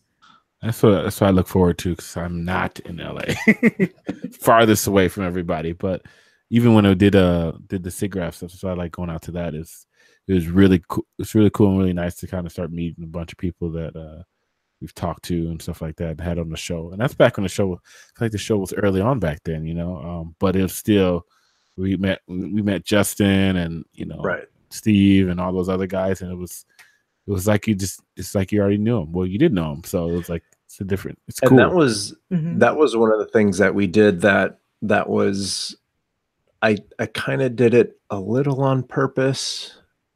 What's that? Was the build up to Ground Zero. I asked Eva if it was cool if we just stacked up a bunch of people that were going to be tabling there, because in that way there's going to be a camaraderie there, right? You're not jumping in without checking the water first. And so it was just really cool. I mean, we saw so many people that we had on the show already. So it wasn't like, oh, hi, nice to meet you. And then it was cool because then me listening to your podcast, I kind of already knew you in a way. I didn't know you by face. I knew you by voice. And then when you said, oh, my name is Angela, I was like, why do I know your name? You probably know my podcast. I was like, oh. That was funny. Yeah, because that was at that burger restaurant like afterwards, because I remember they had the whole get together, and because I think it was you and it was Jack, and we were talking like just in a group, and you were like, oh yeah, I listen to your show, and I'm like, hey, I know your show too. So that was fun. Oh, awesome. That's cool. Yeah, and those are the things that are just, to me, are absolutely priceless. It's just being able to connect with people, and it's not even that I'm trying to look for work or anything like that. It's just I really like meeting people and talking to people, and I'm getting the same feeling from you too. Is just, let's get to know each other. We speak the same language. And by speaking the same language, like, I love cartoons, you love cartoons. I love movies, you love movies. Let's talk about it. Absolutely. Yeah, that's the nice thing about it. It's just talking to people and getting to know people, especially in animation, because it still amazes me how small this industry is. Just when I think it can't get any smaller, you find out that, oh, this person that was roommates with this other person who worked with this other person in another state who now lives over here. And you're just going, how is this even possible? But there's probably 3 degrees of separation between every single person in this industry. Yeah. And for the record, Kevin Bacon needs 7 people. Oh, really? The animation industry. Only you. Stop. You're knocking Charlie out. He's like, no, man. For the record, I think Kevin Bacon and I are like 1 or 2 degrees. Okay, we see where this is going. Kevin Bacon and I are 1 or 2 degrees away from knowing each other. Really? Yeah. So like he's done movies with people that I was extras on the movie with. Oh, really? Okay. Yeah. So we're like 1 or 2 degrees away. So you're super tight. You're like this. I was doing all my extra work when I was in Chicago. I was in school. I was one of those hungry students. And doing extra work was just a way to make a little bit of money. I've totally done services. I used to bring home dinner to my roommate. I'm like, look, I brought home an entire tray of food. We will eat like queens. And she's like, yes. So it's a good way to get free. She's like, go back to work. I'm still hungry. I know. I bring home cookies that are like this big. I'm like, I got you a cookie. Nice. That table. So then you've been in LA for how long did you say? I've been in I can't even talk now. I've been in LA for 3 years. It's contagious. Yeah. And how's that How's that going? You liking it? Oh, I love LA, but I mean, for me, it's different because I lived in Ventura, which is an hour and a half away when I was a kid for 5 years. Okay. So it wasn't really a shock. I mean, Ventura is not the same as LA, but we would, drive down to LA and like drive all around. So I knew what the area was like. And then, I went to CTN when I was in school. We would drive down and go to CTN. So I went to CTN like 2 or 3 times. And then, I was in the Bay Area. And also, honestly, I moved around a lot as a kid. I moved around a lot as an adult for work. And when you've moved around a lot and you've pretty much only lived in big cities, for me, LA is just another big city that doesn't have seasons. That's pretty much the only difference, So when I moved down here, it wasn't that big of a shock. I mean, I'd already lived in New York. I'd already lived in San Francisco. I'd already been in Houston and Denver. I'm like, okay, it's just another place. Traffic's a little bit worse than it is in New York and San Francisco, but it's still traffic. I'll deal with it. It's not that bad. And I don't have to shovel my car out of the snow. That's nice. I don't have to de-ice anything. I like this. Exactly. Exactly. Yeah, so waiting in the morning for that thing. Yeah, I don't have to wait for things to defrost. Yeah, freezing. That's why you get that automatic starter on your car and call it a day. Those things. I do have that. They're still horrible for the environment, but they're really nice when you're walking to the car and it's already warm. Car's already warm. I don't have to worry about, salt or anything rusting out the bottom of my car. So exactly. It was good. And plus too, the nice thing was I made friends in school with people that were ahead of me. And so a lot of them had already graduated before I moved down here. And so I already knew a couple of people before I came down here. And so I was able to ask them, where should I hang out? Where should I live? What parts of town are nice? What parts of town are really sketchy? And then, which studios are really nice and which studios are kind of bad, because there's a ton of little studios that you don't really hear about. And a lot of them are great. And some of them aren't so great. And so I had friends that were really honest with me that would tell me, oh, this studio is wonderful. And one friend said, this studio's the worst. Don't work here. And like in all caps. I'm like, oh, okay. I know not to apply over there. I'm not going over there. Yeah. So where's that studio? No, just kidding. No, it doesn't exist. It doesn't exist. Yeah, so for all of your, all of your really, really Intuit listeners out there, you can research the studios in LA that don't exist anymore. It's one of those. So, bad. Yeah. But do you think? Yeah. Do you find it helpful that you moved around a lot? Oh yeah, very, very much. As a kid, honestly, I hated it. Because you're starting over at a new school and new friends and new house, and I had to give away my pets and different things like that. So when at the time I thought it was horrible, but as an adult, it's honestly one of the best things that could have happened to me, because it forced me to learn how to talk to people. Right. Because I was always the new kid. And contrary to what you've seen in 80s movies, nobody wants to talk to the new kid. Nobody wants to be friends with the new kid. And so I had to go out there and say, hey, I'm fun. We should hang out. We like, video games. We like cartoons. We like swimming. We like dinosaurs. We should be friends. And so I had to go out and learn how to make friends and learn how to talk to the teachers and kind of learn the neighborhoods and like where I was living and ride my bike and take walks and just figure out where everything was. And it's just been very helpful. So, it's the reason why I didn't have a hard time going back to school, because I thought, oh, I'm going to go to school in another state. Well, that's fine. I've already worked and lived in other states. That's not that big a deal. Oh, I need to move to LA to work in animation. Okay, I've already moved. That's not that big a deal. It's a 6-hour drive.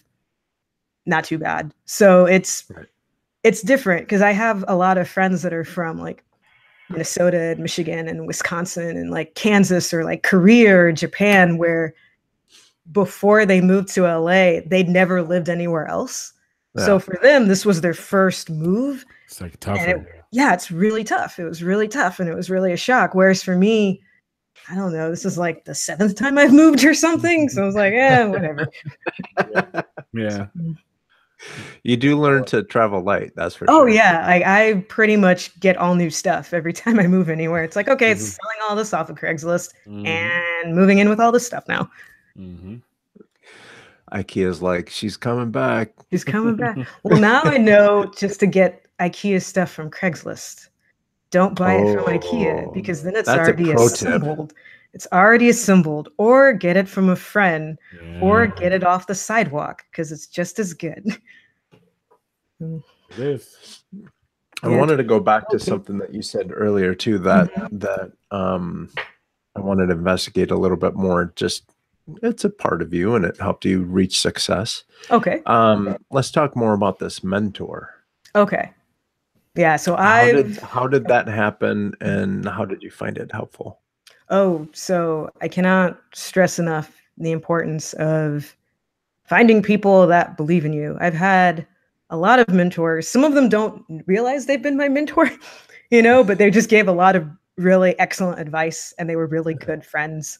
But the first mentor that I met, her name is C.K. Hornis. She was, actually, she still is. She's an editor over at DreamWorks. And so she was my friend's aunt. So that's how I met her, was through my friend. And we had a really good rapport. And basically the way it started was, I emailed her and introduced myself. And I said, this is how I know, your nephew, and this is what I'm interested in. And I basically just asked her, if I have questions, is it okay if I talk to you from time to time? And so I would just email her questions every couple of months. And she was super nice. And she was just very excited that I cared so much. She could tell that I genuinely cared about animation and wanting to learn and wanting to grow. And she could also tell that it wasn't hey, I want to work at DreamWorks, get me a job. It was, I want to do well in the industry as a whole. You've been in the industry for a long time. Do you have any tips? And so that's how I met my first, mentor. And then when I moved to LA, she invited me to have lunch and we got to talk, and then we've gotten to know each other a lot better. And she's a wonderful person. So that's my first mentor. My second mentor is Rosie Sullivan, who works up at Pixar. She's a storyboard artist. She's a fantastic artist and a fantastic person and super nice, and just I can't say enough kind things about her. But I met her because we had an event at Women in Animation where we were interviewing women who worked on Monsters University, and I was the moderator for the event. And so Angelique, our other co-president, had gotten together, 6 different women who had worked on the movie. And so right before the panel, I introduced myself so that they would know who I was. And we already had questions for them. And so I just said, hey, we already have these questions and this is what I'm going to ask. And this is who I am and la, la, la. And it turned out she was from Texas and she did storyboarding, and I'm from Texas and I wanted to do storyboarding. And so I said, oh, this is wonderful. Can I ask you questions once in a while? And she invited me back to Pixar and we had coffee and we ended up talking for, I think, 2 or 3 hours. And we didn't talk about storyboarding. We ended up talking about living in Texas and high school and like different church groups we had been in. And I'm like, oh, wow, this is really cool. You're just a really cool person. And so, so she was just very nice and very friendly. And again, it was just a thing of, it was, I can't stress this enough with mentors. It's never been get me a job. It's been, I just want to learn. Whatever you have to share with me, I will willingly absorb that like a sponge, and I will take notes, and I will go and try these things that you're suggesting that I do, and I'll come back and I'll report back my findings, because that's the thing I found with mentors. They just want to know that you're hearing them and you're listening to them, and that you're actually taking their advice. Because she would give me advice on my homework assignments, and then I would go and do what she said. And then I'd bring it back and say, hey, I did what you said. Now it looks like this. And she's like, oh, that's a lot better, but you still need to do this. And I'm like, oh, you work at, I'm sorry, knocking over my microphone, getting so excited. It's like, you work at Pixar, you would know. I will do all these things, Right. And then just other people have been like classmates who were just much better than me. Like, my thing has always been, if you're better than me, I want to get to know you because I want to know why you're better. I want to know, what are you doing? Because clearly you're doing something that I'm not doing, because you're way ahead of me. So what is that? You know, and I had several people in college that were just, they were just phenomenal students. I mean, just their level of art, I don't even know how they did it. And I would just sit down and ask them, how are you doing this? Will you please teach me, please? And so that's been it. Just trying to find people that are nice and are willing to share, and following up with them and letting them know, hey, I did what you said, and here's how it looks. But I've also had situations where I've had helpful people and I've screwed up. Like I had one guy at Pixar where he was helping me out and I didn't take it very well. Like he gave me some really, it was a hard critique. It was a genuinely hard critique. And I didn't take it very well. And I wrote him an email and said, I don't think blah, blah, blah, blah, blah. And he's like, hey, listen, I know what I'm talking about. People pay me to tell you this. I don't have to be telling you. I'm kind of concerned by how you're responding. And I wrote back, I'm like, oh my gosh, I am so sorry. I'm very sorry about that. You know, so I've also messed up.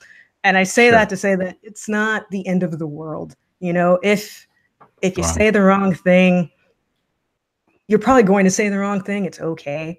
But just be super respectful of people's time and what they're saying. And also, too, I've had friends where they've had mentors for a while, and after a while, maybe it's not the best mentoring relationship, and it's okay to let your mentor go. I mean, nicely. Don't just be like, you're fired, because that's not what this is about. But, you know, if you're not gelling, if you're not learning what you need to know, if it's just not a good connection, it's okay if they're not your mentor anymore. And you'll probably have more than one.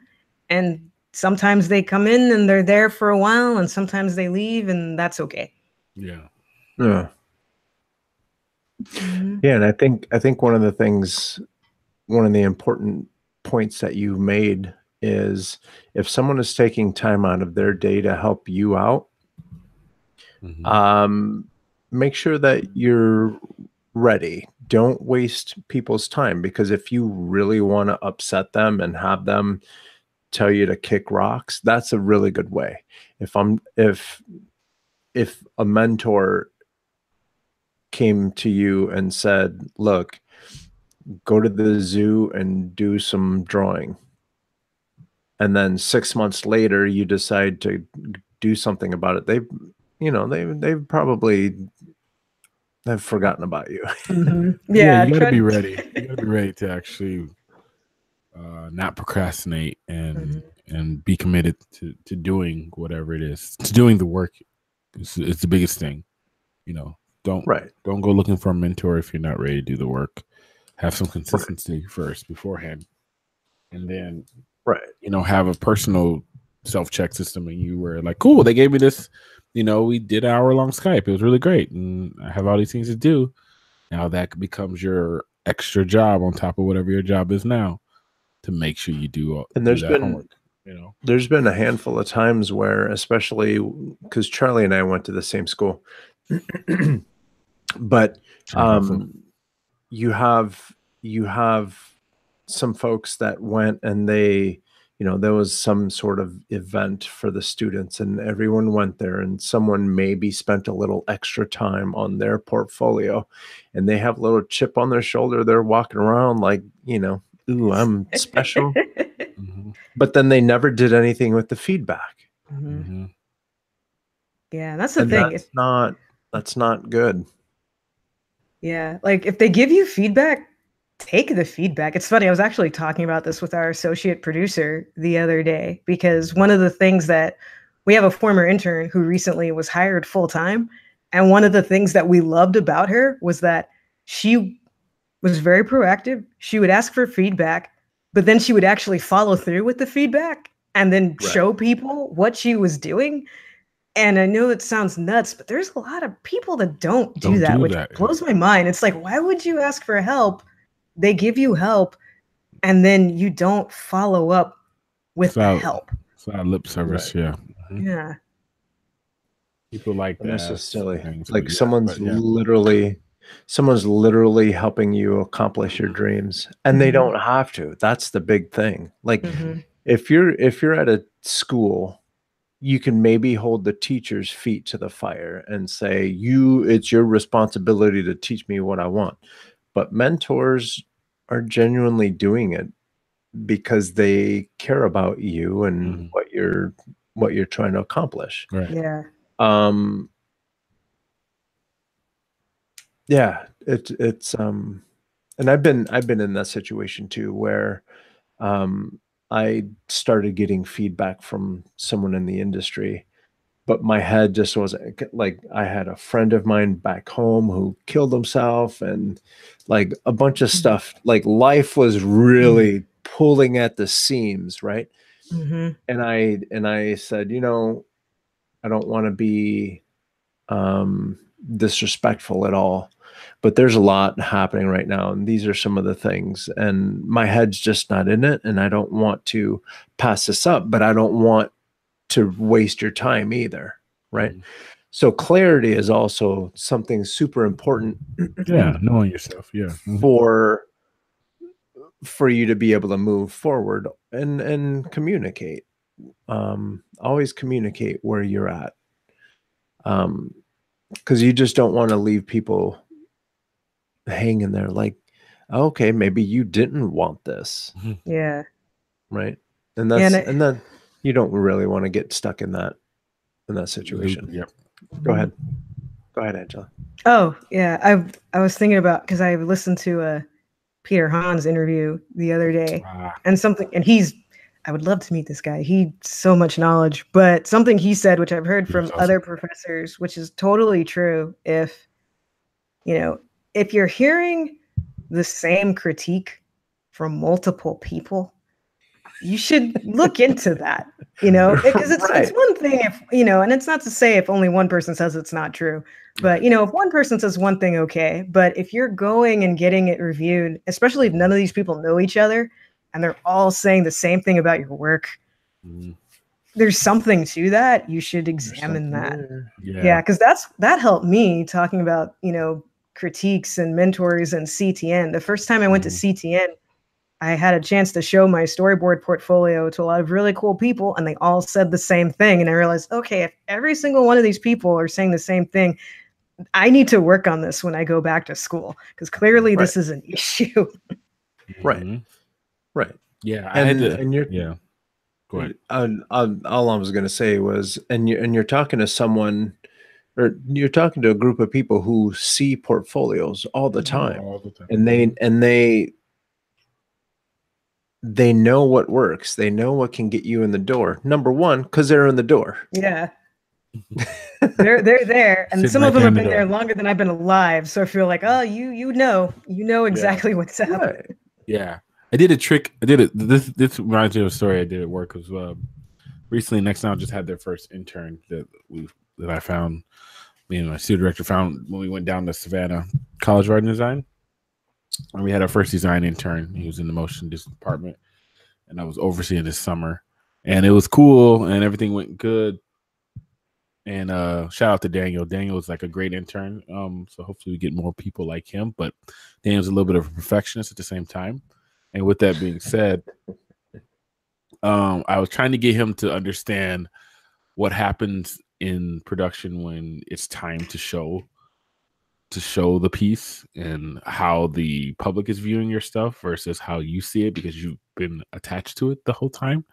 And we do a lot at my job. We do a lot of experiential design, so a lot of projection mapping. And we had him do a projection mapping project for a certain section in the office. It's basically the wall that lines we have an open concept at our office, but we have a wall that lines the conference room, right, that you go into. It doesn't go all the way up to the ceiling, but it's big white space that you can projection map onto. And it was looking cool. And he finished it up. He was showing me off, and we're looking at it. We're reviewing it early in the morning. And I'm looking at it. I'm like, oh, yeah, this is cool. But it doesn't line up right here, though. And he went into this whole long thing about how, well, it's not supposed to because the particles do this and this. I'm like, cool, that sounds awesome. But to me, it looks like it stopped abruptly. So I don't really care what you just said.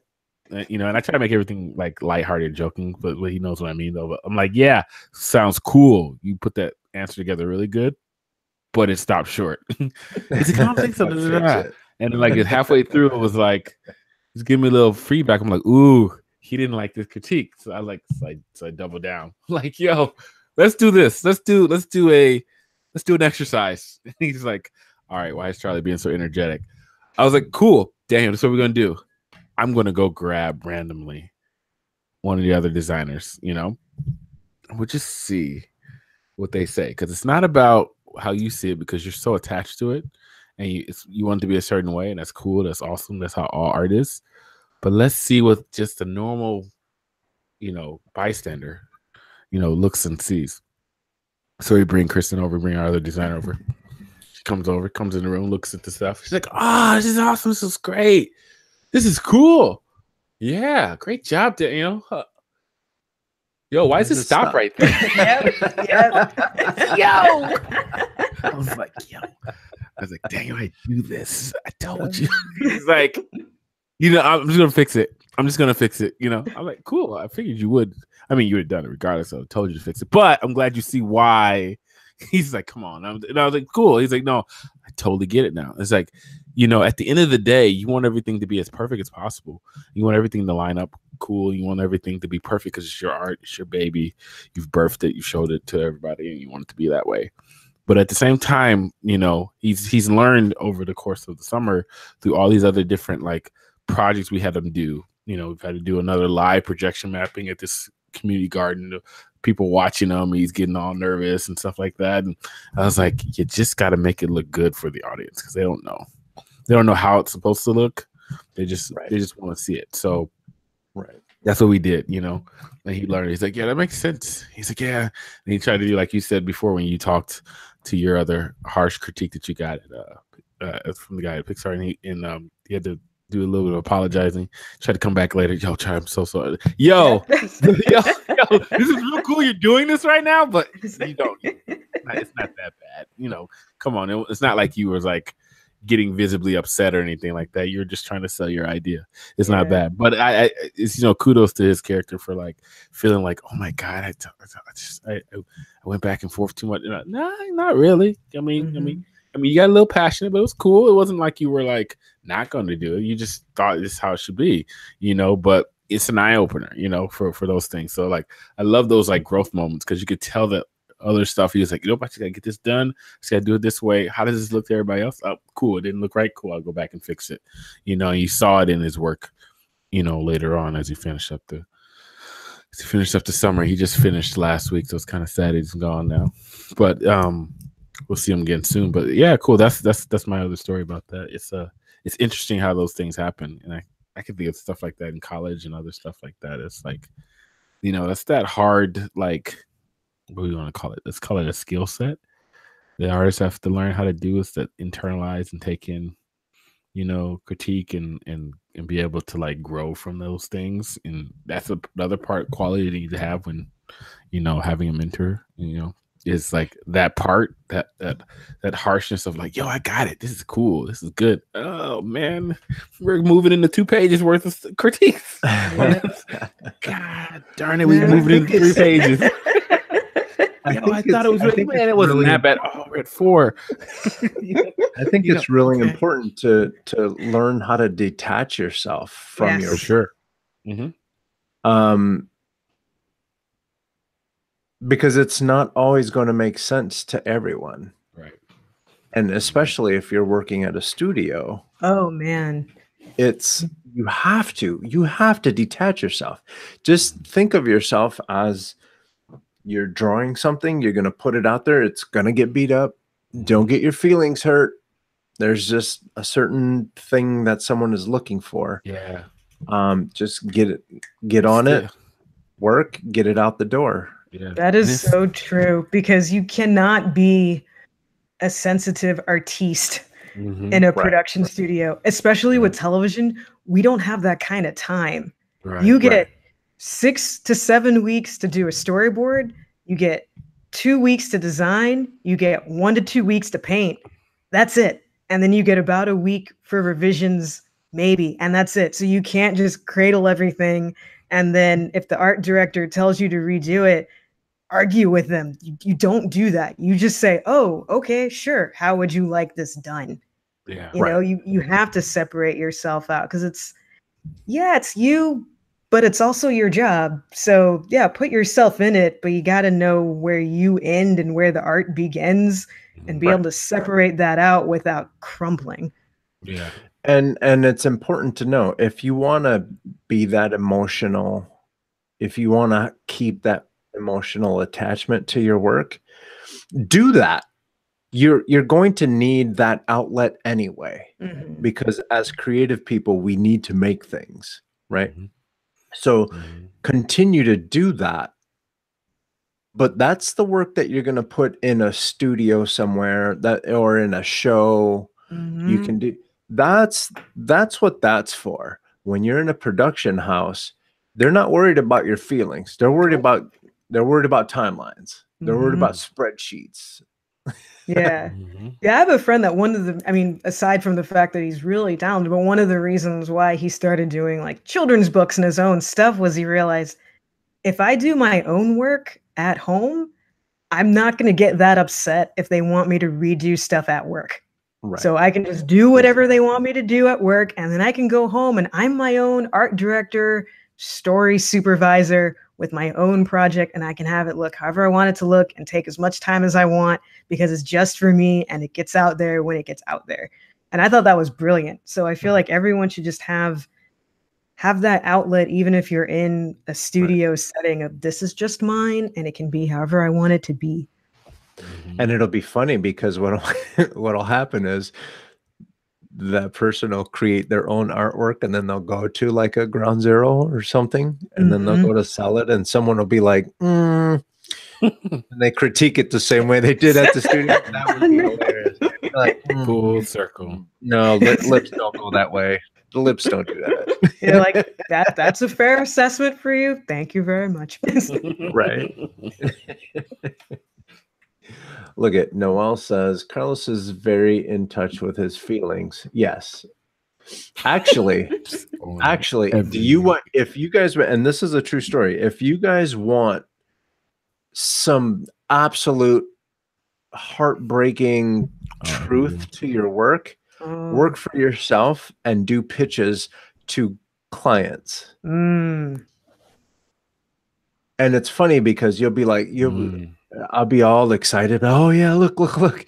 And then they look at it, and then it's the first 5 seconds will tell you everything you need to know. Like,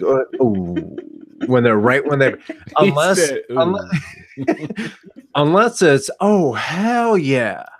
Right? Anything under that, you're going to need to put some more work in it. Yeah. Right? So, yeah. So, folks,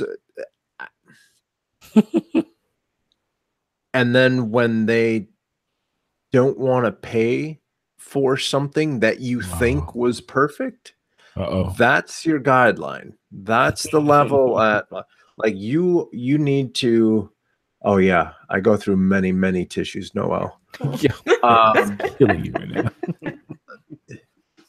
now. And she doesn't listen to this show, so I can say this story. If you were watching on my Twitch channel, I went through the entire, like 95% of the process of creating a logo, right? And so I was using this logo as an example, and giving you a really good estimate as to how much time it takes to brainstorm, sketch out, go through the process of creating a logo.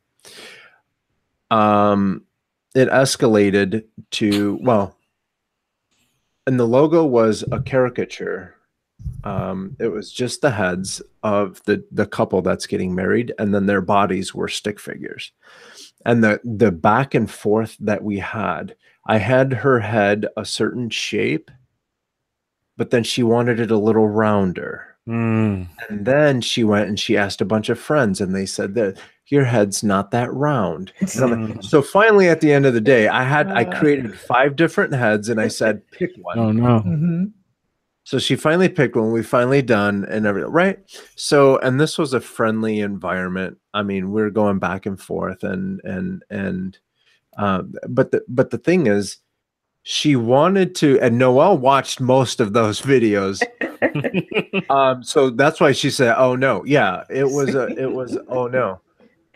Eventually, we got it to where she was absolutely happy, and it was funny because the shape of the head was changing so little, but I had to make the realization this is this girl's wedding stuff. Mhm. Yeah, you're dealing with like a little bit different. So yeah, so I have to make sure that it's right, because the thing about animation is if you're doing something and the chin isn't quite right, it's only up there for one frame. Right. So you can get away with a little bit more. This is going to be on invitations. She's talking about putting it, the save the dates and all this stuff. So once I made the realization, or once I made that connection to, this isn't just like some cartoon. This is an important thing. That's when I was like, oh, okay, yeah, exactly, Bridezilla. That's when I was like, okay, here's 5 or 6 different head shapes. Which one do you want to go with? And something as simple as that, she's like, oh God, I adore you. Because that helped her be able to relax. I'm on your team. I want you. And no, I'm not. She's like, you're probably hating me right now. I was like, no, I don't. I want to make sure that you're happy. Yeah. Did they change the font? They tried, but then after like, so I submitted some designs. And I was like, I think this is the one, but you guys tell me. And I'm, so they picked a different font, and then they sat on it for the weekend. And that Monday or Tuesday, they came back and said, yeah, you were right. The font that you wanted to use was the right one to use. Right. Wow. So there's a lot of folks that'll be like, and depending on the situation,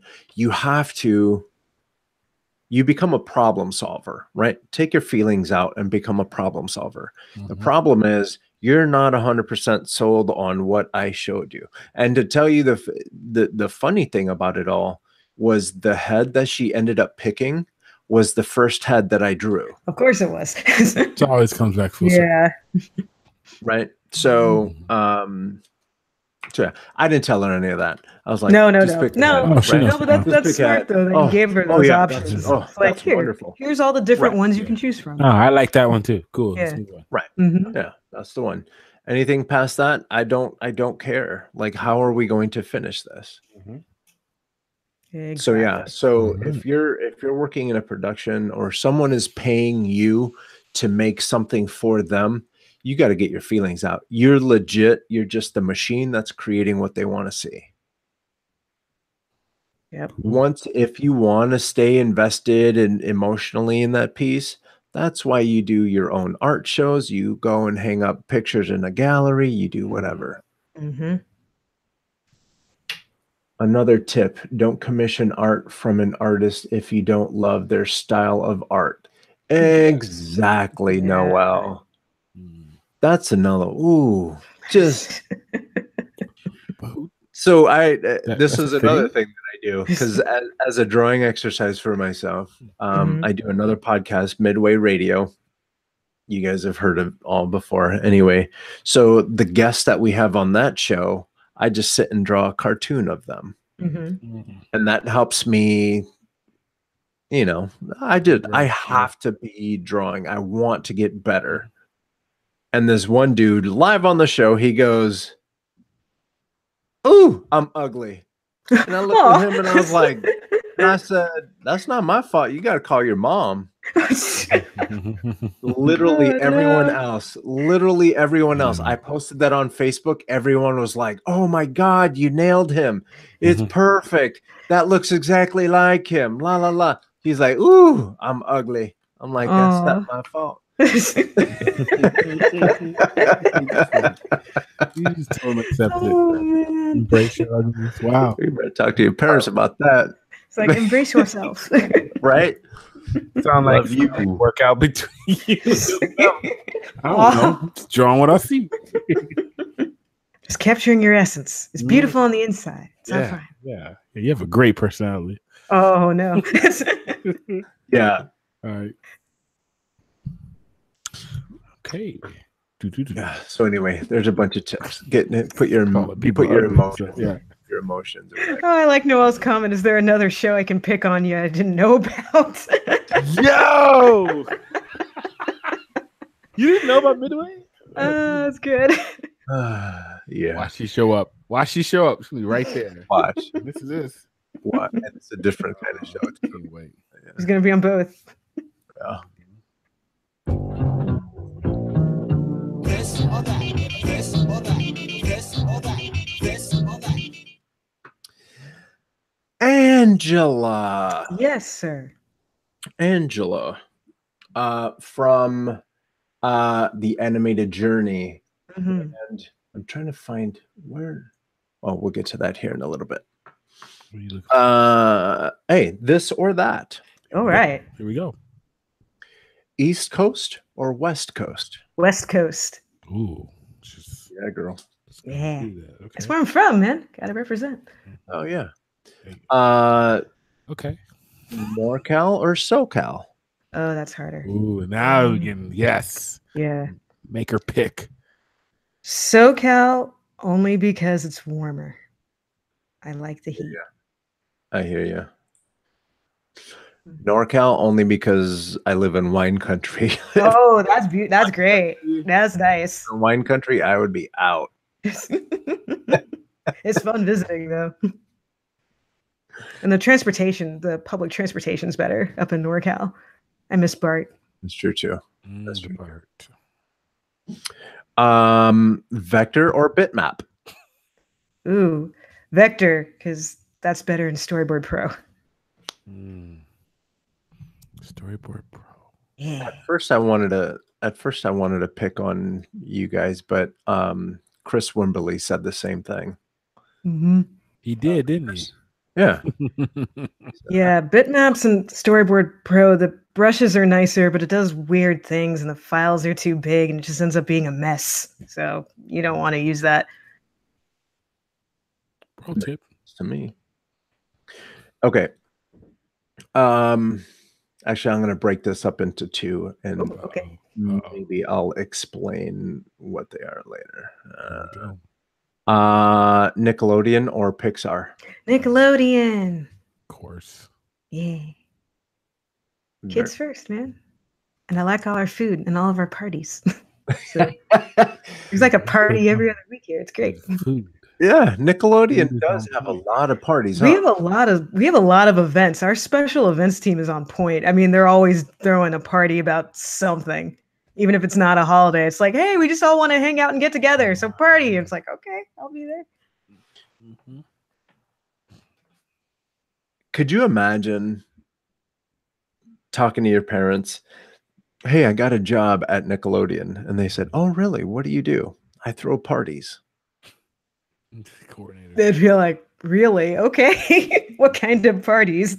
I can picture them being like, what exactly are you doing?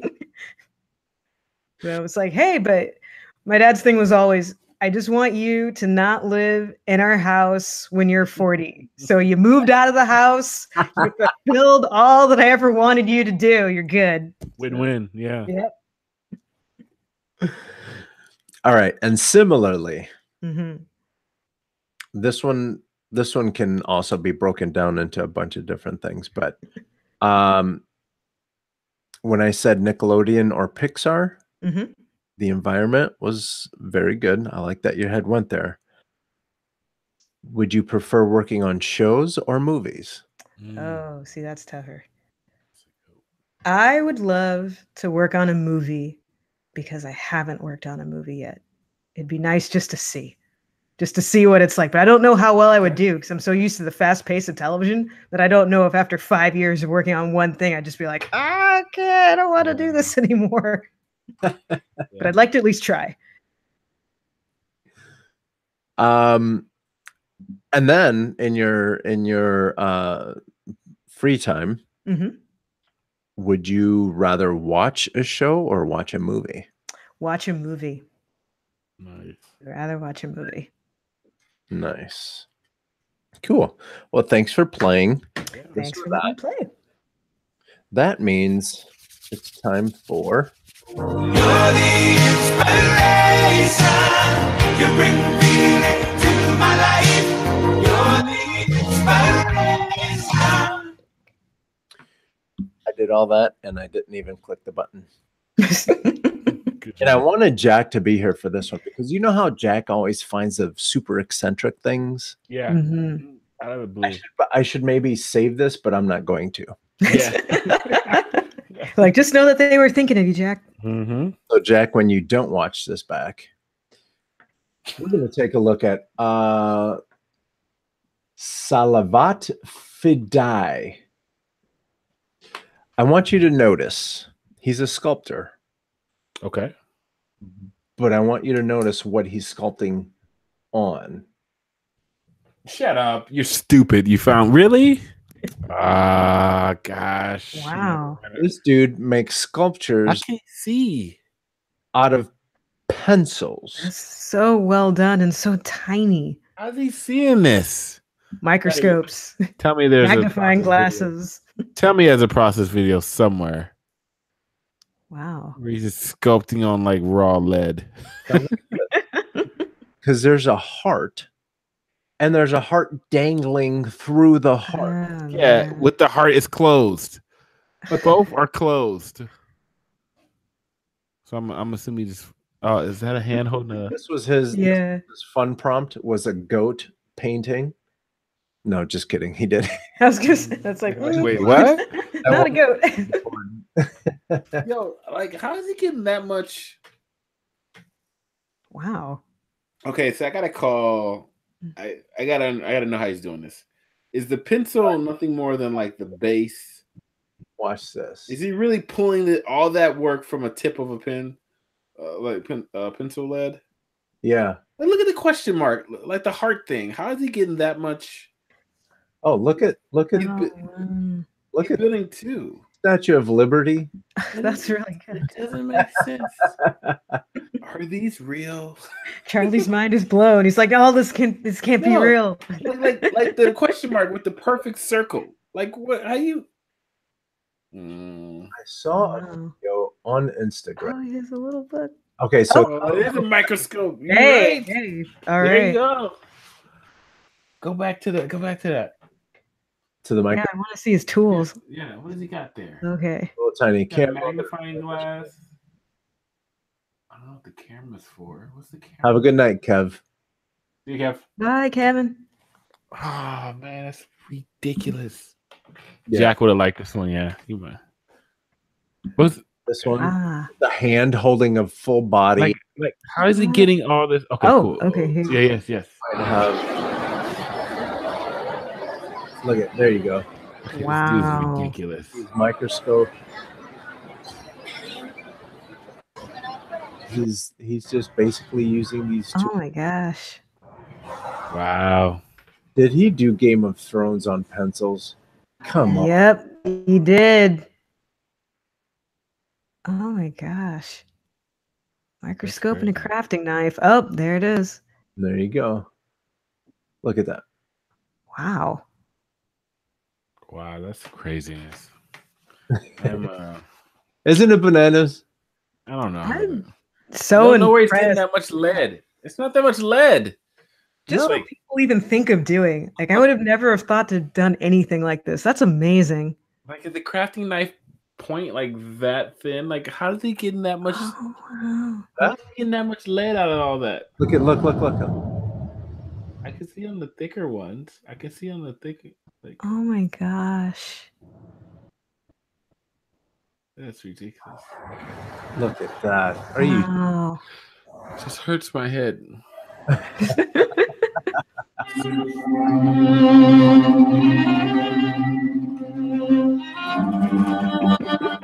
Oh my gosh, it hurts. Are you hearing the music too?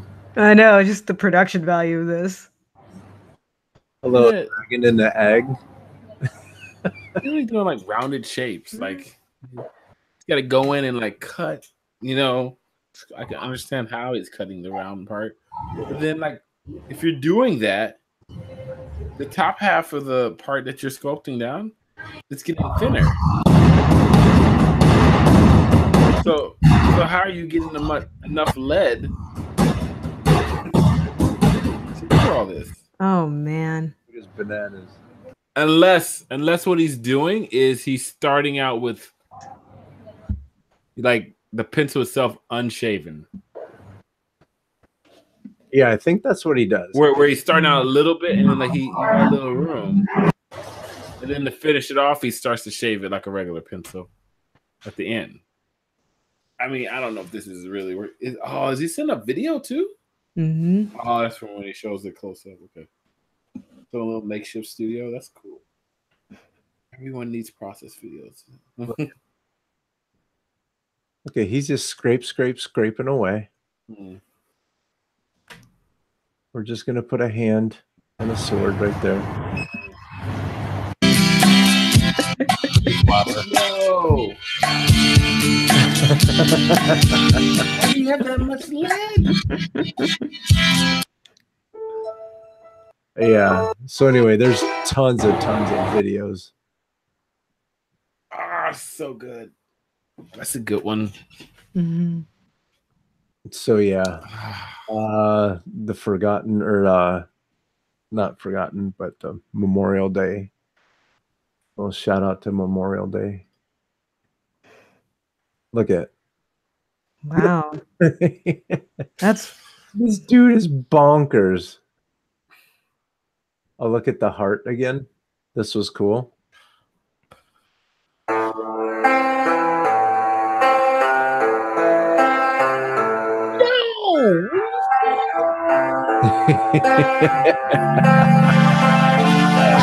Oh, he broke it. Oops. but see, that's encouraging though. It's like, see, it takes time. So he started off from it sharpened. Did you guys see that?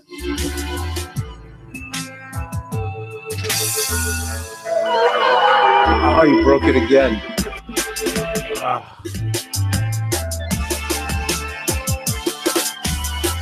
Oh, it's gotta like form it until it just falls down by itself. Oh, that's what I'm talking about. That would frustrate me. That videos give me like a high blood pressure. Does it show what was he doing before? Like, how did he even decide? You know what I should do? Is start carving pencils. Yeah, I don't. Like, how does one even think to do something like that? I don't know. I've never thought of it. Yeah. Could you imagine if he was like trying to draw caricatures and stuff, and people were like, "That don't even look like me." Oh my like, gosh. fine, I'm just gonna carve this pencil then. It's like, I shall find my true calling, and it is pencil carving. There we go. There's a little Yoda for the Star Wars nerds. Yeah, I want to see him on a big. I want to see if he's got bigger stuff he's carved. Look at social media ones. That's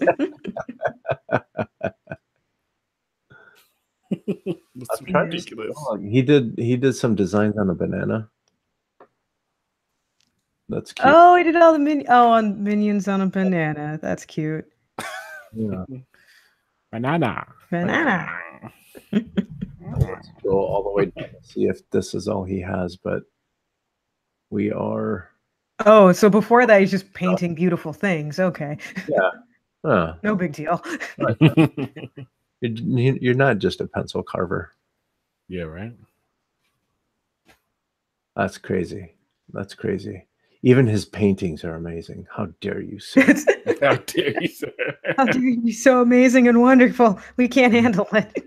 Yeah, you need to stop it right now. So yeah, take a look. Mhm. Instagram.com/Salavat Fidai SALAVAT.FIDAI. Dude is nuts. Yes, he is. Wow. Miss you, Jack. Yeah, It's like, that's for you. Charlie, feel like going? I do. I love this segment. Yeah. All right. This week, the person I got. Ooh, keep it here. Bring it over.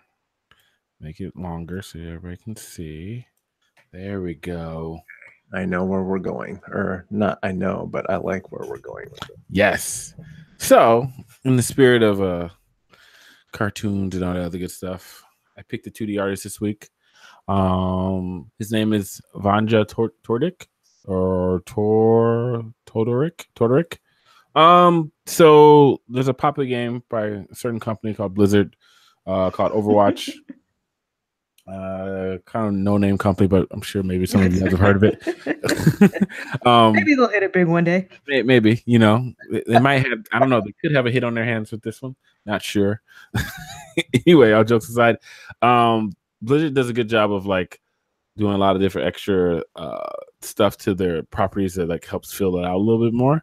And I found this guy because he had a lot of different Overwatch themed work that was really good, and it has a little bit of process stuff for people like Carlos and Jack and all those other people that likes the process stuff. So he had a really cool style overall, and we'll look at more of his style. But I got drawn in because I'm a fan of the Overwatch stuff and a fan of Blizzard. And check it out. So this is one of their new characters called Wrecking Ball. But the hamster that controls this wrecking ball, it's a big, huge mech. That's a big, huge ball that curls up into a ball, and then also has obviously has a core that you can swing around the environment with. But the hamster is highly intelligent, and his name's Hammond. So, of course, hilarious Hammond hamster. Nice. Why wouldn't it be? And he grew up on the moon in a facility. Found this mech that they were developing, and that was his ticket off the moon. A little bit of backstory. But anyway, check out this guy's process. He goes through this nice little gift that's like going through the original colors and stuff from the liner, and it's always good. He does that like flat color to begin with, and then builds it up off of that, which is always interesting. Where it's like that darker color, over his flat. So that's kind of cool. So he's kind of cool. Came in like a wrecking ball. so I what you did there. Yeah, he's like that. I just say that one. This is Winston, but like more process stuff. So I love this type of stuff. Always like it, But he's a good artist, just really good artist. So that's some of the has a cool style though. So now we're getting into some of his own stuff, right? Once again, I love the artists that do the extra mile of showing you everything. It's always nice. And he just goes on and on with just different style stuff. One of the things I like too is the stuff is different throughout. So some things, same kind of process of what he's coloring stuff, but like sometimes the line art thick and thin, not as heavy, or it turns into something different as he paints it, which is kind of awesome also. So that's kind of cool. Let's see what else we got here. Got some old school fan art, Beastman and Skeletor, his rendition. It's awesome. Oh, I like that. It's like really, really cool. They could be on Space Jam. Right? They could. This one's kind of cool too. This one's a little bit different in terms of how he colored it. The shadows and stuff first. That's kind of cool. And it's a bunch of different stuff. He's done some stuff for Disney Infinite. So he designed a Deadpool character for that. So he's like a concept artist, but if you didn't know. So he's worked at a bunch of different places, and you can kind of see his style through all the different places he's worked, So you're seeing how character sheets are built out. I like the Hello Kitty backpack. That's cute. Right? And then some other cool like logo stuff, which is really nice and really cool. Mad Head Games. What else we got here? There's some other stuff here. So I just scrolled through. So I start showing you some different stuff, So this is a little different than what we've shown you. Is there a way to scroll this over? I think so. Can I do it? Yeah. Is that better? Yeah, there we go. Oh, that's nice. So that's really cool. So the cool thing about this is I love it when an artist has, you see a progression, you see different styles. So you saw one way of way he was working before, where you think, okay, cool, I kind of get this guy's style. But as you move down the line, you don't. Concept artists are really nice because they can she can, I think this is a girl actually, they can you can see their evolution based on the project they're on, which is remarkable with concept artists. They're not all the same one note, because some people would peg them to be that super high contrasty Overwatch stuff we just saw, but this is really like some really cool introspective, like shading and like moody stuff as we move throughout his other work, and a little bit darker, right? Like a little bit, like a lot more crazy as it goes on. So anytime I'm showing one of the artist inspiration, I'm trying to find stuff that's like, because usually it's based off when they uploaded a lot of times. That's crazy. So like as they keep going down, we just start getting different, more and more different as the weeks and years move on. Like all this other stuff is like gets really dark. Like, yo, this one I saw this one, I was like, yo, leave that baby alone. Like, that baby's ugly looking or something. I don't know. Like I love this one too. This facial expressions and stuff too. It's like really cool. So yeah, check them out. A little bit of like title design here, it's kind of cool. Very cool. Yeah, it's really cool. Really cool stuff. Anything else? Let's see. Yeah, it gets into more environmental stuff at the end, but it gets really like Halloween-y,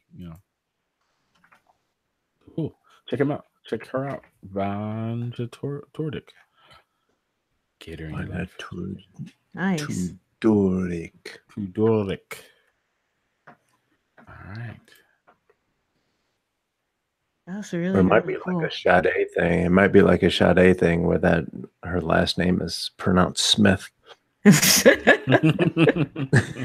You never know.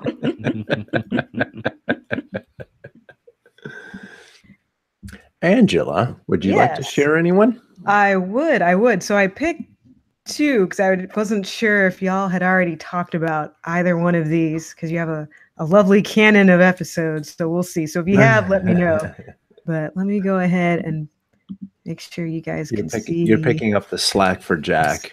Oh, okay. So we'll do both. So yeah, you guys can see this. So can you guys see the screen? Yeah, you're good. Mm-hmm. Okay. So this is Jason Brubaker. So I admire his work a lot. He is an animator and a comic artist and a storyboard artist. He started off as a storyboard artist, and he did that for 6 years before working for DreamWorks for about 5 or 6 years. He worked on movies like Kung Fu Panda 2, but he always liked doing graphic novels. And so he ended up winning an award called the Xeric Grant, which used to exist before Kickstarter and Patreon. And it enabled people to raise money for comics. And he published a comic called Remine that's really good. And then now he's doing this anthology series. He's doing this shorter series called Scribbles. But he's also doing this anthology series called Sithra. And it's really, really interesting. And some of his influences were 90s comics and things like Hellboy and Spawn and all sorts of different things. So I just really like his style of work and his use of color. And he's very good about sharing what he knows with people. He's done a lot of podcasts where he talks about how he got to where he is and how he practiced. He's published a couple of books on like how to do different things. He has a really good book that I read called Unnatural Talent, where he basically just talks about how to get your projects out there and how to work really hard and how to stay focused, and also, filling up your creative bank account and not forgetting about your family and trying to get sleep. And so just trying to have a life, which is just really important. And I love his art. I love the shapes. I love the colors. I love that he's trying to tell just very interesting and very different stories with his art. Because one of the things that he said in different interviews was how, you know, even though he loved working on movies and loved working on television shows, he didn't feel like he was telling the types of stories that he wanted to see in the world. And so that is what really propelled him to do graphic novels. And it's similar to what you were saying earlier, Carlos, about just doing your own thing on your own time. And just really like getting to do that. Because, you know, when you're in the studio, you're doing what your art director, whoever is saying, as you should. And he just found that he just really enjoyed doing his own thing so much that he eventually just branched out and just started doing that. Cool. Nice. So, yeah, so I just really, really like his stuff. I just think it's really cool. Yeah, that's pretty good.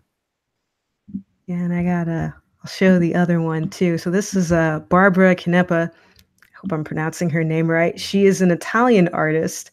She started off as an architect, and then she moved into advertising and then started doing a lot of graphic novel work.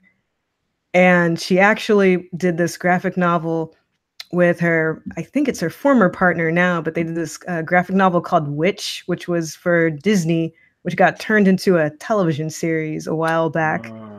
And now she does this graphic novel called Sky Doll, which is really interesting and really weird. Let me interrupt you real quick. Are you showing her page? Yes, this is her page. Because we can see Jason's right now. Oh, okay. Let me close that out and we'll go back to hers. 1 second, I'll fix that. Here it is. There we go. So this is some of her stuff. And it's just so cool. Just beautiful. And just the illustrations are beautiful. And just the emotion that she shows. I just feel like it's this very whimsical and just melancholy feeling of things. And she just does just really interesting stuff, which I just don't really see other people do. And she has process, which I love, of just how she puts different things together. And I think one of the things I like the most about her and about different artists is I love learning about artists from other countries because they're just influenced by, you know, things that were not necessarily influenced by the States. And they just have a different way of telling stories and maybe using shapes and colors and different themes. Yeah, so I just she renders her stuff. Yes, it's cool. Yeah. So it's just great. And I have a love for anybody that does graphic novels. So anybody that just, you know, they can paint and they can draw and they can tell a story and they can just do it on their own in their own stories outside of a studio. That's so hard to do. And just to be able to do that well just amazes me. So she's someone that I like as well. Cool. Yeah, her rendering skills are awesome. I like I know. It's bananas. Oh, I saw that color. Yeah, craziness. Yeah, all in colored pencil. I don't know how. She's doing the skin tones.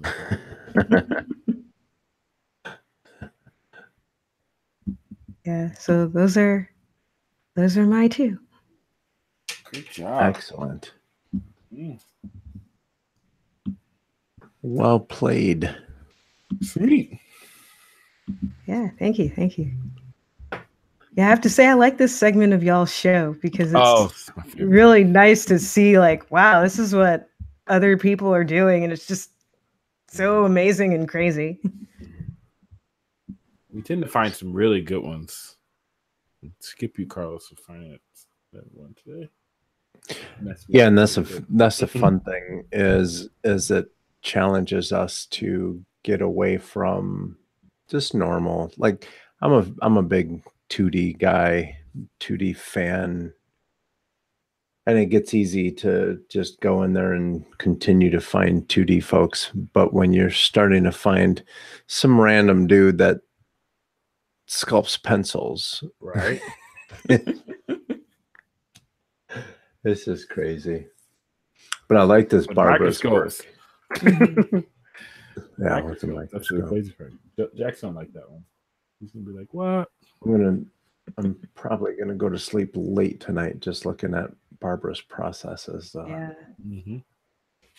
because these are crazy. Mm-hmm. Sweet. All right. Angela, if people Yes. want to find your work and your podcast and all that good stuff that you have going on in your life online, where should they look? So and you might want to stop screen sharing too. Oh, okay. Oops. People don't really want to see my face that much. Let me fix all the things. Technology. Don't fail me. There you are. All right. Are we back? Nope. Or not? Nope. No, whatever you did, undo. Oh, that wasn't it. Let me fix it. Hold on. There you go. Okay. Is all good? Yeah, we're back. Hey, now I'm back. It's not going to touch anything else. Okay, now it's all working. Okay. So, yes, my technical skills are failing me right now, unfortunately. Okay, so you can check out my art I'm at www.sketchysoul.com. And it's a nice name. Yeah. Thank you. And it's at Sketchy Soul on Instagram, and it's sketchysoul.tumblr.com on Tumblr. And then the Animated Journey podcast, it's on iTunes. You can just type in The Animated Journey. And we also have a website, which is theanimatedjourney.com. And on Instagram and Twitter, the handle is at animjourney, and that's ANIM, and then the word journey after it. So, excellent. Yeah. And be on the lookout. If you go to CTN, Angela will be there with our girl, Cassie. Yes. Cassie. Yes. And as soon as they actually just sent out the information confirming our tables. So as soon as I know what table number we have, I will let all of you know. Please do. Cool. Yeah, excited. I'm gonna try real hard to get out there this year. Please do. When is CTN? Give me the date. It's November 16th or 17th. Yeah, the weekend before Thanksgiving. I wonder if I can do that. That'd be hard. 16th. Is 16th and the 17th? Let me double check. That's a couple of days before my birthday. Oh, when's your birthday? You see how he snuck that in there? It's the 19th of November. As it should. It's November 15th through 18th. Oh, it's right before. It's right before. Okay. Make that your birthday trip. See? Right? Yeah. Just saying. I haven't been out there in a while. I need to get back. Yeah. It's like for my birthday, I'd like to go to Los Angeles in November where it won't be cold. It'll be great. All of y'all will love it. That's a true story. You get to hang out with all those creative folks. Yeah. It's wonderful. Good. And you can tell all of them that it's your birthday and they'll all buy you presents and cake. Yes. That's how it works. I mean, is that a thing? Sweet. Yeah, that is a thing. Only with money around on me. Within the Los Angeles area. Yeah. Go home with a car full of stuff. There you go. So, Charlie, if people want to stalk you online, where can they find you? Well, you can find me a couple different places. You can find me on Instagram. It's instagram.com/CharlieBW3. CharlieBW3. You can find me on Twitter, CBW3. I'm not on there as much, but you can go there and find me. I browse it every once in a while. You can find me at my website, cargocollector.com/CharlieBWilliams. That's my portfolio site. Recent reel is up there on there. 2018 reel is up there. Check it out. All the cool experiential stuff I do. And then also you can find me on that almighty Pinterest, pinterest.com/CharlieBW3. It's one of the best ones on that site. Check it out. Resources, everything you need. Get it in your life. Awesome. Thank you, sir. And Jack, who's usually here, Jack Kasperzak, you can find him at sketchbookjack.com, sketchbookjack everywhere else. Yep. And you can find me at coconutjustice.com, coconutjustice everywhere else. And here's a little note to Noel. I haven't been on Twitch lately because I've been working on projects that people don't really want me to show. However, if you go to twitch.tv/coconutjustice, I usually try to do as much work on there as possible so you guys can see what it. And now you know where to avoid Carlos. You see? Yeah. You see? Yo. It's a talent. Talent. Mean. They're all different. They're all different, witty. They're never the same line each week. Let's see. Yeah, you can catch us at sketch.zone. And then if you go to sketch.zone, you'll see links to all of our social media there. We're all over the place. Facebook, obviously on YouTube and on Twitch. If you're watching on Twitch, hit the subscribe button up there. If you're watching on YouTube, hit the subscribe button down there. And then there's a little bell. If you click on that, it alerts you when Noelle is on. And if she's on, you want to stay away from the show. Aw. Just kidding. Just kidding. It'll alert you that we're on, and you can come and participate with us on the chat. Like Noelle was here, and Shiloh was here, and Kev Scribbles, and Steve, and Jeff, and there was a few. Abigail was there. Time to Animate. There's a bunch of folks there. So come and hang out with us. It's a lot of fun. Let's see. Oh, and if you're on Instagram, instagram.com/sketchzonepodcast. And this week we're drawing a Puma window washer sinning. Also, she's lovable. Puma window washer sinning. And when you go to post it on Instagram, go ahead and go through the process of tagging us. So then that way we can share your work and we can take a look at it live on the show like we did today. Don't forget to tag. You got to tag it. Yeah, make sure you tag. But if you can't catch us live, you can always find us on Stitcher, SoundCloud, Google Play Music, and of course, iTunes. Right next to your other favorite podcasts, The Animated Journey and Ink and Paint Girls. Ah, nice. That is it for us, you guys. Yep. We hope you guys have a wonderful week. See you next week. Bye. See you guys.